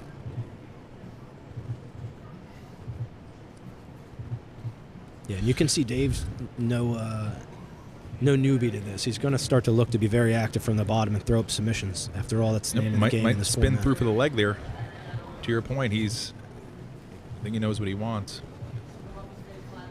Gafredo's got to be careful not to get extended here. Got to be able to shuck that leg over, trying to get there, but Echeveria able to keep his hooks in, elevate, trying to get out on the leg. Now Gafredo getting heavy. Gafredo opting to wear the Kyrie Irving Brooklyn Nets jersey.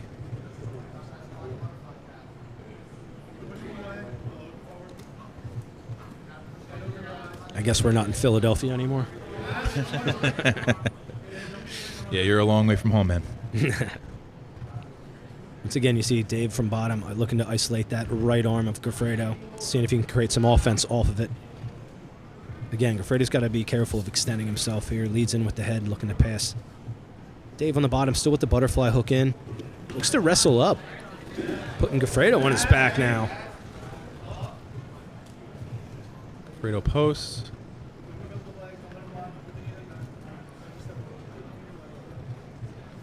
Again, Gafredo using the knee shield. No guard yet. Yeah, using that knee shield to create some space. We'll see how Dave tries to address it from the top. So far, seems pretty content to kind of sit tight.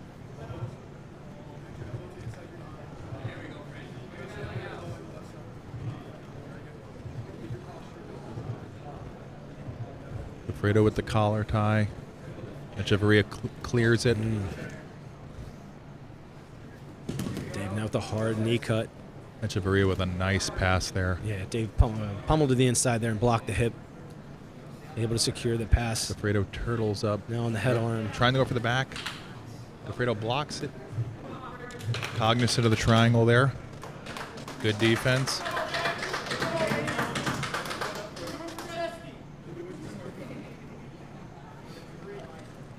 Yeah, good frames from Dave on bottom, using it to shoot through and get that underhook that he wanted. Again, onto the shoulder to isolate that arm. Echeveria continuing to try to use that right hook to elevate Gafredo. Gafredo doing a good job of kind of sitting back on his heels, getting heavy.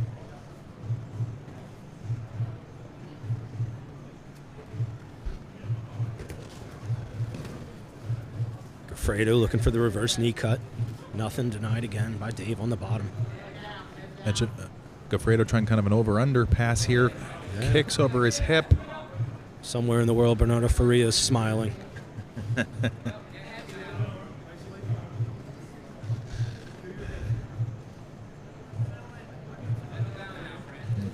if I'm Gafredo now, I'm going to settle this down. This has been a constant scramble. Dave's been very offensive for the bottom. I'm going to take advantage of this position and try to settle it, not to rest, but to just make sure I secure the position and work to the knee cut. Again, Dave able to recover, get his butterflies in, and once again attacks that shoulder of Gafredo. Yeah, I think that's a definite strategy in these sub-only tournaments. If you don't have a sub presented to, at least get heavy, make the other guy breathe hard. Maybe something will present itself a few minutes down the line. Gafredo with the collar tie on that neck. But Echeveria almost trying almost a electric chair type sweep. Abandons it, now just kind of framing back. Yeah, again, look for him to shoot this foot through and pummel that underhook in. I think he wants a deeper underhook here to get under Gafredo. Gafredo unable to clear the leg, the butterfly hook. He's not able to get rid of that shin. It's kind of stuck there, creating space. And he's got to figure out a solution for that to get in close if he's going to look for submissions, unless he's planning on dropping back on a leg. Yeah, Echeveria doing a great job of keeping his knees close to his elbows, making sure that he's not giving up too much of that inside position. Now again, he has two hooks on Gafredo's leg, so Gafredo does need to be careful here. Just sits back. Stay heavy. Yeah, both feet on the inside like that. Dave's able to get underneath, so Gafredo's got to watch for that on the top. Again, that arm is isolated. Dave constantly hunting that arm from the bottom to try to create some offense. Gafredo looking to step over the knee. Nothing. Referee Jimmy resetting back to the middle. Center. Great refereeing tonight from both men, too, from Wilson and Jimmy, just to point it out. I mean, these guys are letting them fight. You know, they're fighters. They've got to fight. So often in tournaments, you see them get into an advantageous position, and for one reason or another, they stop it. And there's a great debate about how to reset them. The refereeing here at Balance and Flow Invitational, not such.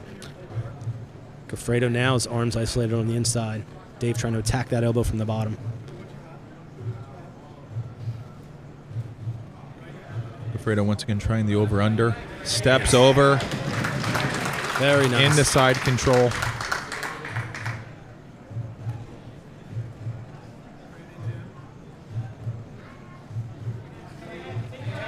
Trying to shoot that knee through. Into the mount. Great binding under the leg of Echeveria. Really keeping them hips low, making himself heavy. Good control of the head. Yeah, Gafredo secured the position now. I'm curious to see where he goes offensively with this. Again, looking for the sub only. He steps over the triangle, but didn't have the arms quite isolated for it. Echeveria has his frames back. Yeah, Gafredo looks like he has a gas tank, man. I don't think he doesn't seem tired at all, despite being 7 minutes into this match. Still within the first 10 minutes for the full payout for both men.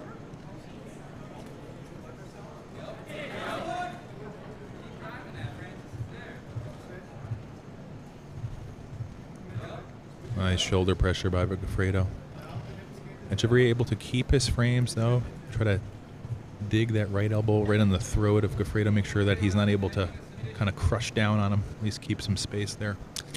Yeah, frames from bottom from Dave, not really doing anything at this point. If you look at the one that's on the hip, it's flat, right? It's not a 90-degree angle. There's no structure. Big push away now. Scramble ensues. If you're going to establish frames from the bottom, you want them to be, functionally strong. Not something that's easily collapsible. Echeveria able to turn the tables there. Good use of his hooks. Now trying to just press forward. Gafredo with a triangle attempt. Gafredo on the triangle. That elbow's still deep. It's going to help create some space from Dave on top. Not to say Gafredo can't finish. There's the tap. Very nice, gentlemen.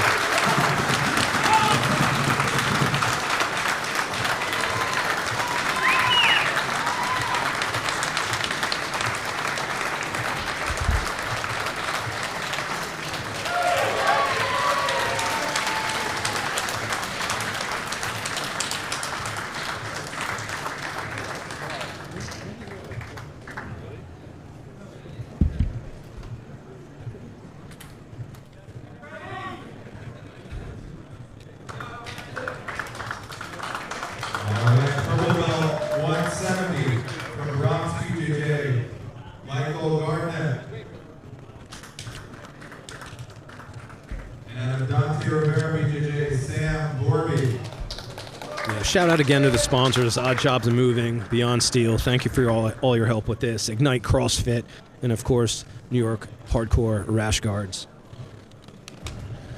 Purple Belt 170, Michael Gardner versus Sam Vorby. Michael Gardner had a Bronx BJJ TAC team affiliate. Sam Vorby had a Dante Rivera BJJ at a Freehold, New Jersey.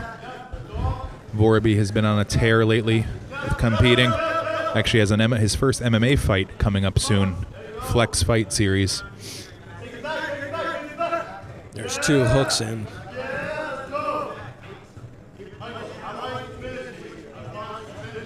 Vorby had a guillotine attempt there, but actually Gardner was sneaking around to his back. Kind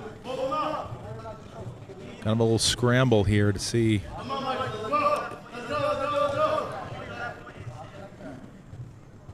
Yeah, Mike looking for that leg drag now. Come up on top. So far, he's able to do it. The body lock's helping.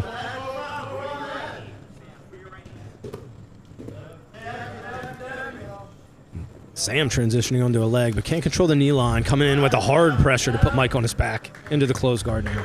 Gardner was able to sneak his leg out of there, but now has Vorby in full guard.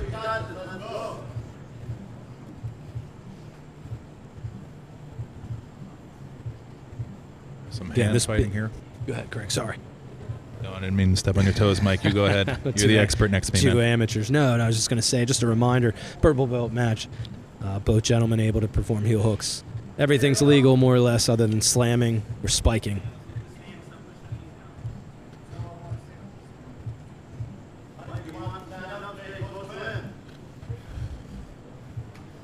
Episode Vorby also, I believe, recently competed in one at Fury Pro Grappling. So again, both of these guys very active. Yeah, shout out to Smash Pass J and Fury. It's an excellent program. They've got the support of Fight Pass. It's been very successful right out of the gate. Some big names competing on it.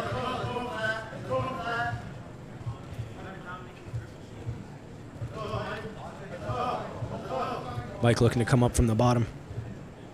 Vorby reaching pretty far up to the face and neck of Mike on the bottom. He's exposing his arms, but he's hasn't been able to threaten anything from the bottom. You take advantage of it yet. Yeah, kind of posting on the face and neck of Gardner, really trying to make him uncomfortable. But again, just needs to make sure in the process he doesn't overextend or overexpose a limb there. Yeah, both hands in the throat now. Yeah, with the money on the line, no more Mr. Nice Guy for either of these people, all right? Posting in the face, posting in the neck, whatever it takes to get that potential sub. Yeah, if I'm Mike Garnett on bottom, I want to take advantage of that wrist control and try to use it to create some sort of offense here, make some space, make some movement. He's looking for that higher guard, trying to get his hips out to the side now. But again, Sam just so heavy on that head and neck.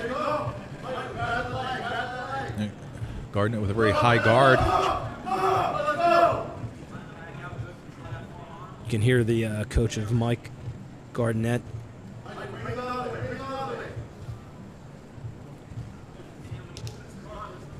Yeah, despite the posting in his face, Gardner very active with that potential trying to shoot up that high guard, but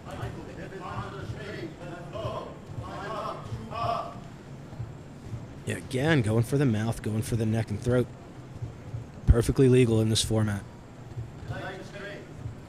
Not gentlemanly, but legal.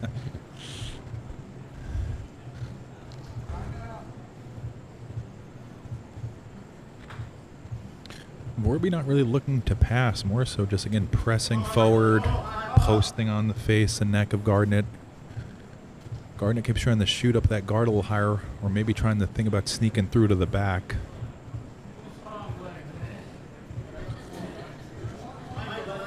Yeah, this match now nearing the 4-minute mark. Both men very active.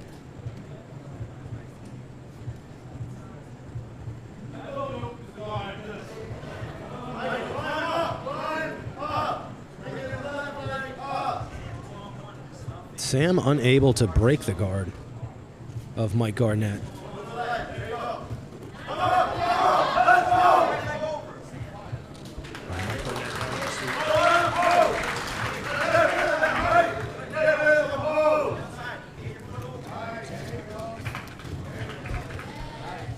So no longer full guard. Vorby steps over, swims over to the back. Gardner able to get his back to the mat.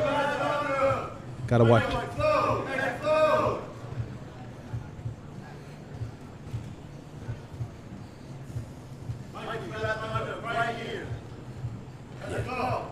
Yeah, Mike Gardner now with that deep underhook and half guard on the same side.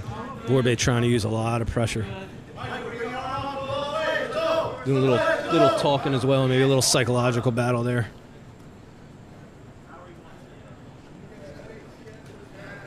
Mike Gardner doesn't seem to be phased at all. Again, Sam's got the hand over the mouth again, just trying to interfere with the breathing, but hasn't been too successful in breaking that guard himself. You know, I actually think Vorby may be getting a little irritated by the full guard of Gardner, but again, I don't blame him.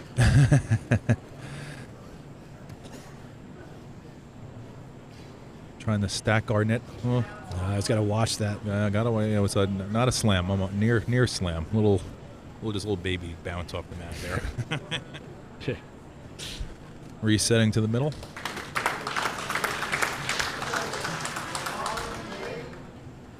All right, we have crossed the 5-minute mark now, approaching 6 minutes. So money is on the line in the next 4 minutes.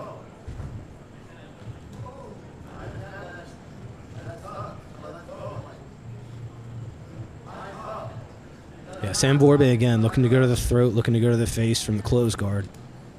He steps up with the left leg. But Gardner comfortable just retaining that full guard, looking to kind of pass over the arm.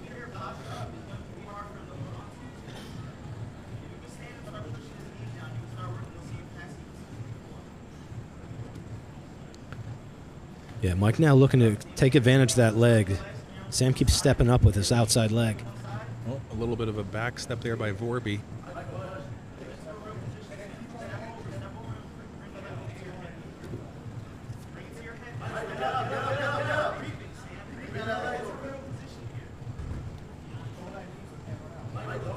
There's the salmon on a heel hook. Yep. Tap. Sam Vorby able to secure the finish with the heel hook.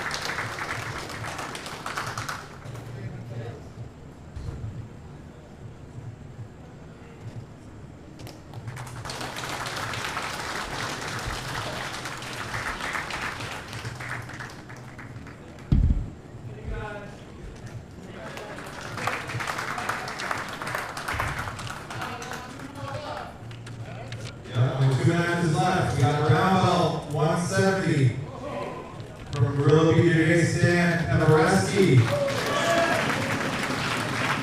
And on the mat here, the ambush BJJ Sebastian Gallegos.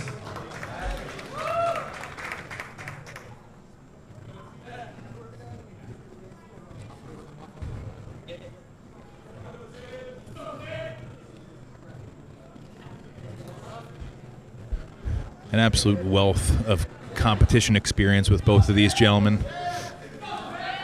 Just waiting for Stan Cavareski to get here to the mats.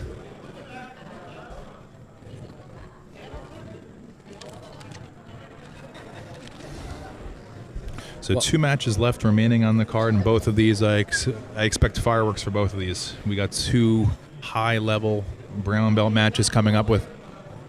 Yeah, while we wait, another shout out for the sponsors, Molina Odd Jobs and Moving. If you need something assembled, lifted, you need moving done, give them a call if you're in that North Jersey, New York area. Beyond Steel, veteran-owned company, 60 years of experience in the industry supporting this.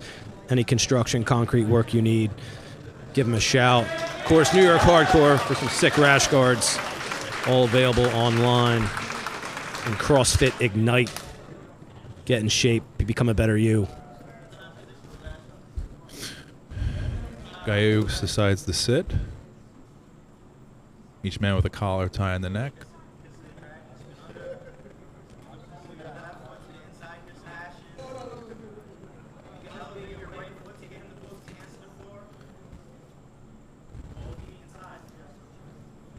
Stan doesn't like what he sees, pulls out.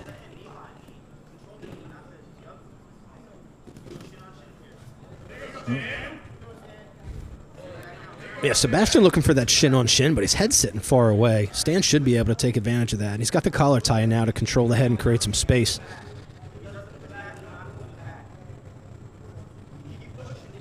Sebastian, of course, with the hook in, the right foot looking for the hip. Now underneath.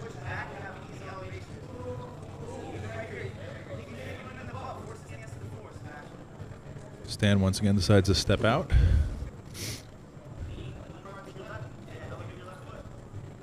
Yeah, Stan settles him back now.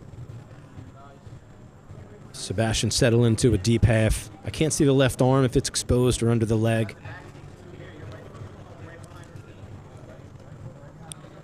Stan with the hip underneath the head, not allowing Sebastian to settle. Little hand fight going on. Sebastian trying to establish the position. Stan able to shoot through.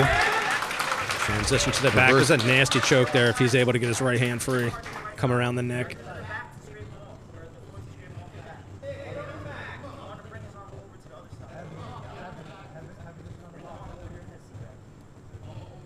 This match well inside of the 10-minute window of being finished.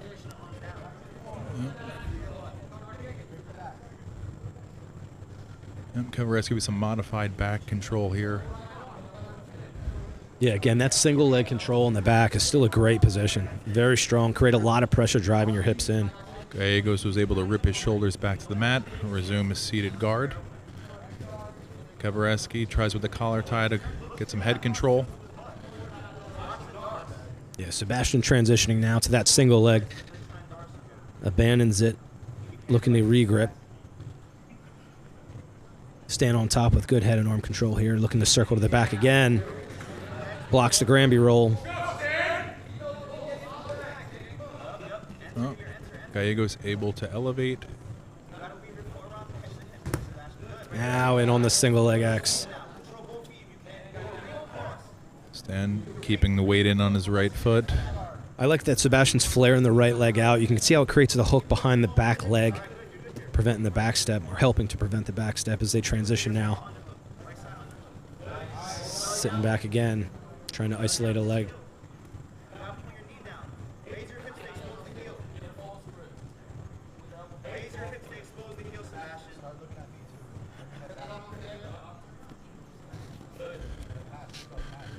Stan able to clear the right leg off the hip of Gallegos. Gallegos trying now to stack Stan up a little bit. Yeah, again, Craig, you got to give props to the format of this tournament. What Wilson's done here has really generated some high-level offense in the first 5 minutes. These guys are engaging. They're active. Every single match is fireworks in the first 5 minutes. Guys looking to get paid and take advantage of this format. Very fighter-friendly.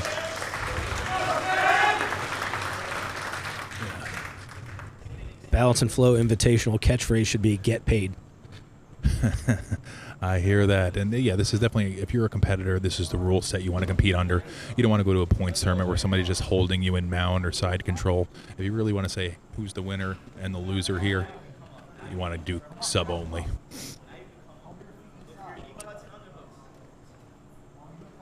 It sounds like a little exchange of words between these fighters. I don't know if something just happened one of them didn't like. Stan now on his back.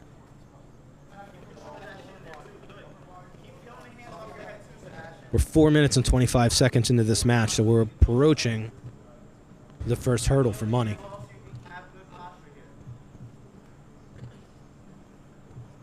Stan just doubling up on the head, going back and forth with the full guard.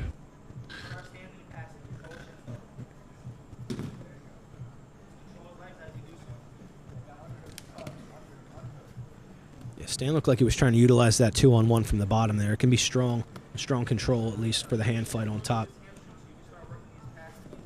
Sebastian looking to control the head, though. Get past the legs. Spins in.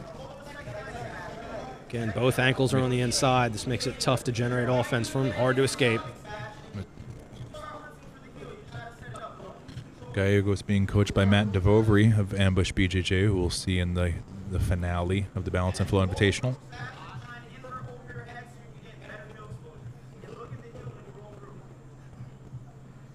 A little difficult to see here if we're in the honey hole weave type position or what exactly.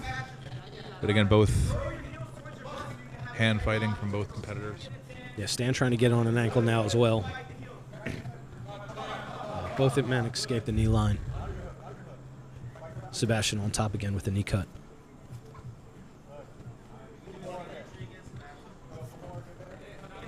Yeah, Sebastian doesn't have control of the head here, so I mean, Stan's in a good position to create frames and kind of keep coming up on his side the way he is. There's no serving the dish going on.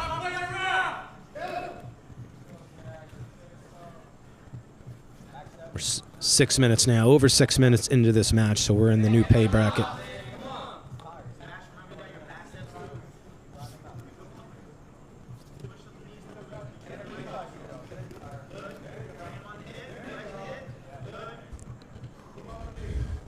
Gallegos now getting heavy on Cavareski, shoveling the hip.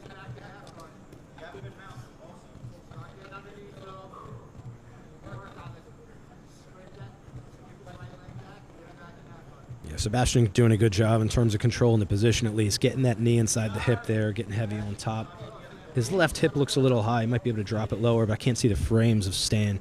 Regardless, he's not hunting for a submission at this point. So in terms of the rules of the format, there's more to take advantage of as he transitions to knee on belly. Stan now with the transition, catches a leg. No knee line. He's got to fix that knee line before he does anything. He's unable to.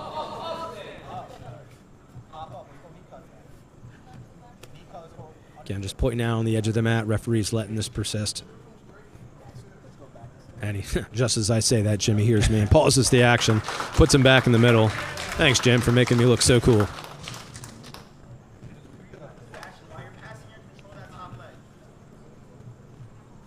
Cavareski comes up on top, trying to clear this leg, but Cavareski doing a steel boot on that right foot, keeping that foot flexed.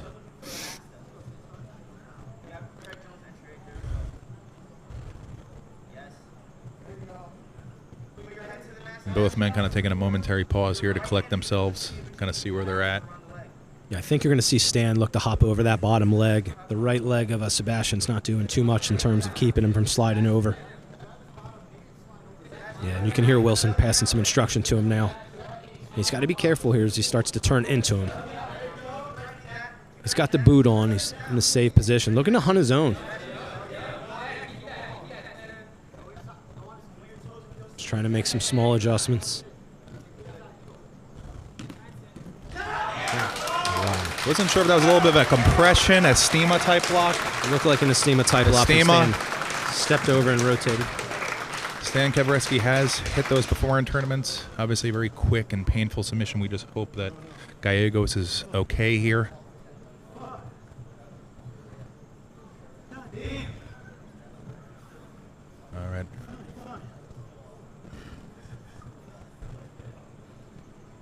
But again, a good match from both men. Great exchanges back and forth. Good consistency. You know, you've seen that in every match thus far. If I'm looking at everything right, there's only one match so far that hasn't had a payout because it's gone beyond the 20-minute mark. So these guys able to take advantage of the setting and the format, really push the pace and push the pursuit of submissions throughout even the more entirety. impressive when you think of the level of competition here. All these matches have been so evenly matched. So for one guy to be able to go out and get a quick submission, Yeah, really just absolutely. speaks to the preparation, everything else. Yeah, these guys are certainly, and especially in the beginning, a lot of the blue belt matches we saw were high level. And when I say that, what I really mean to say is that they transition from one technique to another, to another, to another. They're able to essentially chain wrestle or chain jiu-jitsu together in this instant to continue to push the pace and look for openings. And that's what you see from higher level guys, right? The big transition between a lower level guy and a higher level guy oftentimes isn't necessarily the knowledge of technique, but the ability to transition from one position to another, one submission to another, and to have the understanding as you do so of where you are, where's your weakness, where's your strength, and take advantage of that. And I mean, the fact that we've had so many matches end in submission, it's because it's not the first attack and often not the second attack, but the third and fourth attack that's getting the job done today. So great sportsmanship from both athletes out there as they get him off the mat. Gallegos back up to his feet. Sustained a little injury there on what appeared to be an estema lock, but he's got some ice on that ankle, and so hopefully everything is okay with him. Once again, the winner here, Stan Cavareski.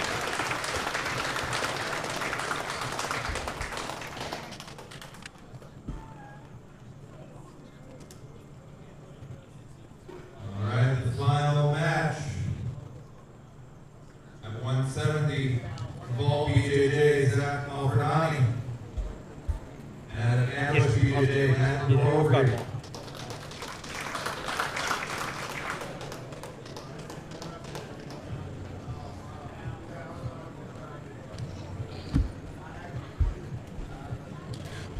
So this is our finale here at the Balance and Flow Invitational. Zach Alferni out of Vault BJJ. The school is located out of Morton, Pennsylvania. Alferni also has a strong wrestling background.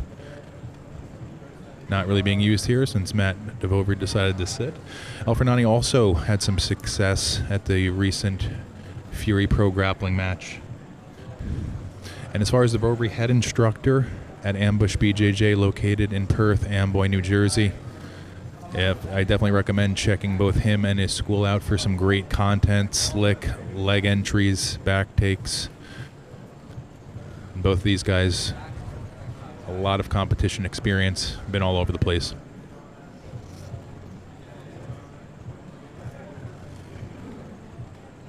Yeah, Zach trying to settle on the top, looking for that lock. Hand fight ensues. Devore able to invert and get out of there.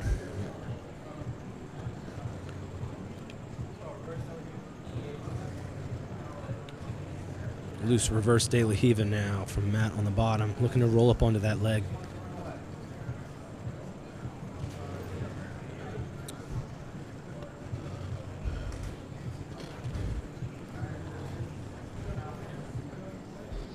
Vorby kind of using that reverse De La Hiva hook there. Yeah, he's trying to get that hook deeper, I think, to start to elevate Zach and get his weight up or forward.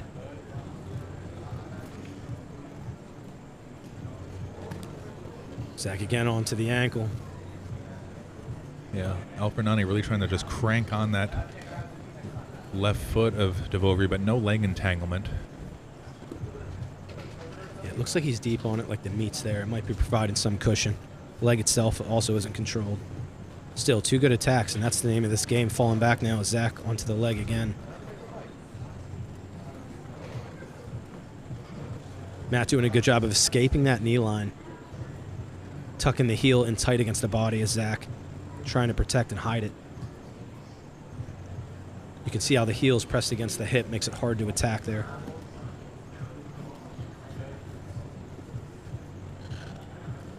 Little reset. Matt's still sitting. Zach still stalking. Enters into the knee cut position. Reverse De La Hiva now from Matt on bottom.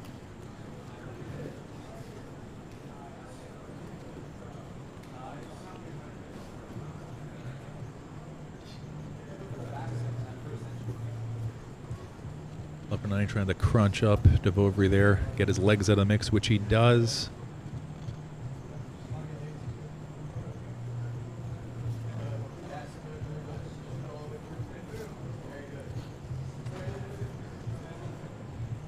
Both men now entering the 50-50. Devore going belly down. Alferni trying to clear that knee line, and he does. Yeah, Zach looking to come up in a leg drag, escapes, pulls back. Zach back to his feet. Matt's sitting in open guard.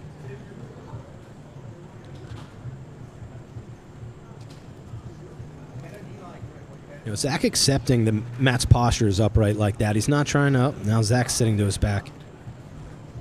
It didn't seem like he was looking to put Matt's back on the mat before he started to initiate his pass or his attacks.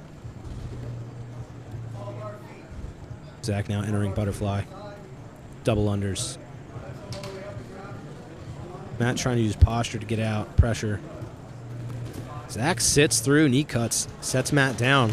Zach entering side control. He's got double underhooks too. He can really start to work and raise those elbows up here. Seeds it. Matt now with frames as Zach circles to north-south.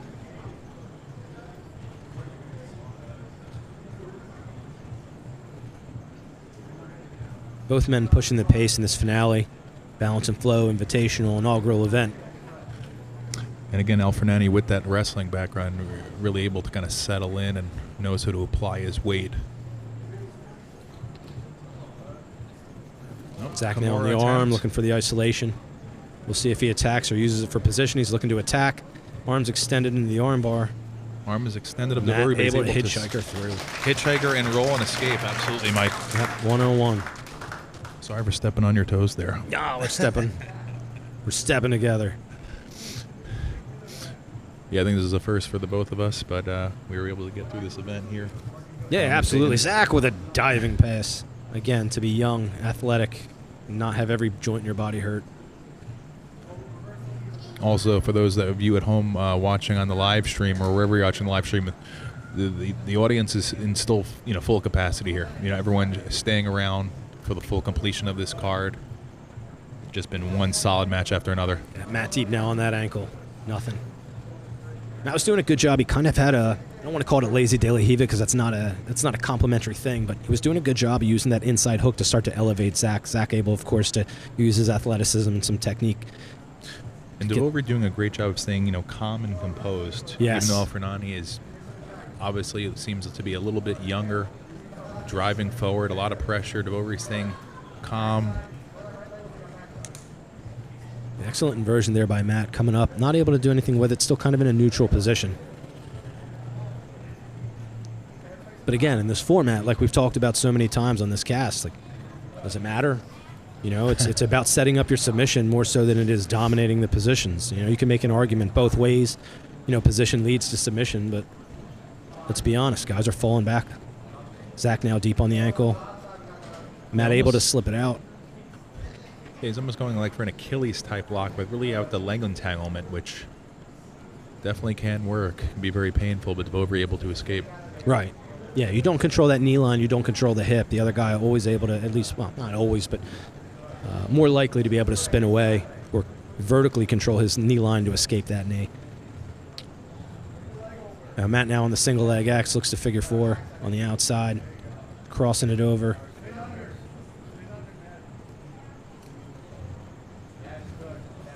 This is a strong position from Matt. Let's see if he can capitalize on it. Zach already starting to pummel under and control the leg.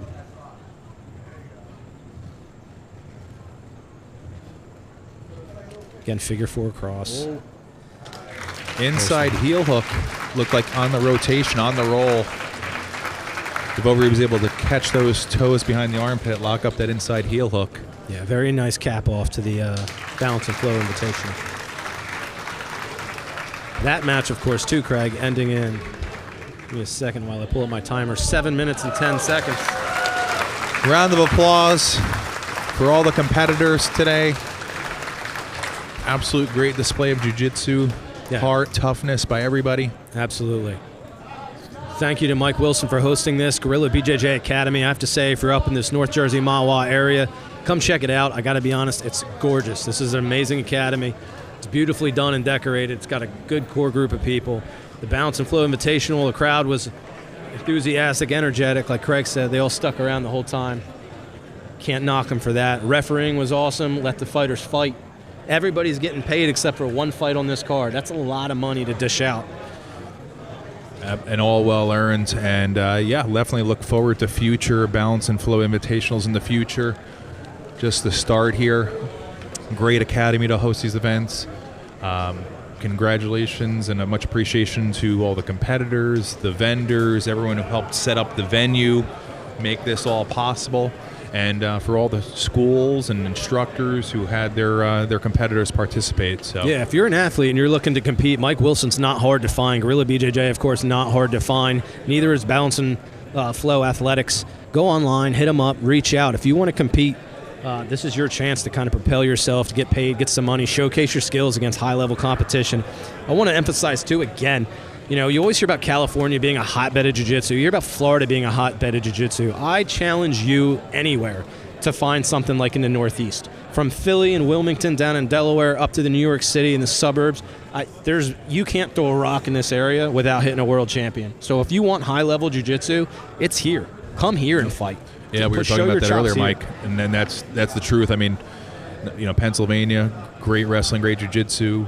New Jersey with Rutgers, I mean, you great wrestling, great schools, same thing. So no lack of good competitors here. And yeah, certainly if anyone's interested, you know, come up to an open mat at Gorilla BJJ.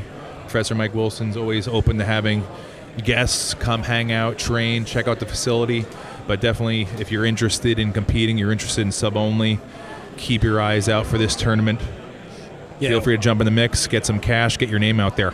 And one more shout out to the sponsors, Beyond Steel. Thanks for supporting this event. Again, if you're in the New York area and you're looking for any kind of concrete or reinforced steel work, 60 years of construction experience, veteran-owned, always support veteran-owned businesses. Get out there and hit them up. Odd jobs and moving, whether it's furniture assembly, full-service moving, you need something lifted or just an odd job in general, these guys can take care of it for you. New Jersey and New York. CrossFit Ignite, become a better version of you, whether you're a kid, a teen, adult, you just want to get in shape. Hit these guys up, Park Ridge, New Jersey, and of course, New York Hardcore Rash Guards and the Balance and Flow Rash Guards. I've said it a few times. I swear I'm not hawking it. They really are just phenomenal looking pieces. So get out there, support these businesses that support our sport, right? At the end of the day, we're looking at our athletes now hanging out. Everybody's talking to each other. We're all in this for the same damn reason. We're all trying to do the same damn thing. So get out there, support one another. Congratulations to all our athletes tonight. That's all I got. I couldn't have said any better. Great sportsmanship. Everyone having a great time here. We saw a ton of great competitors and great matches. All right, thanks a lot for joining us, guys. All the best. Good job. That's how I'm like, I don't even imagine it.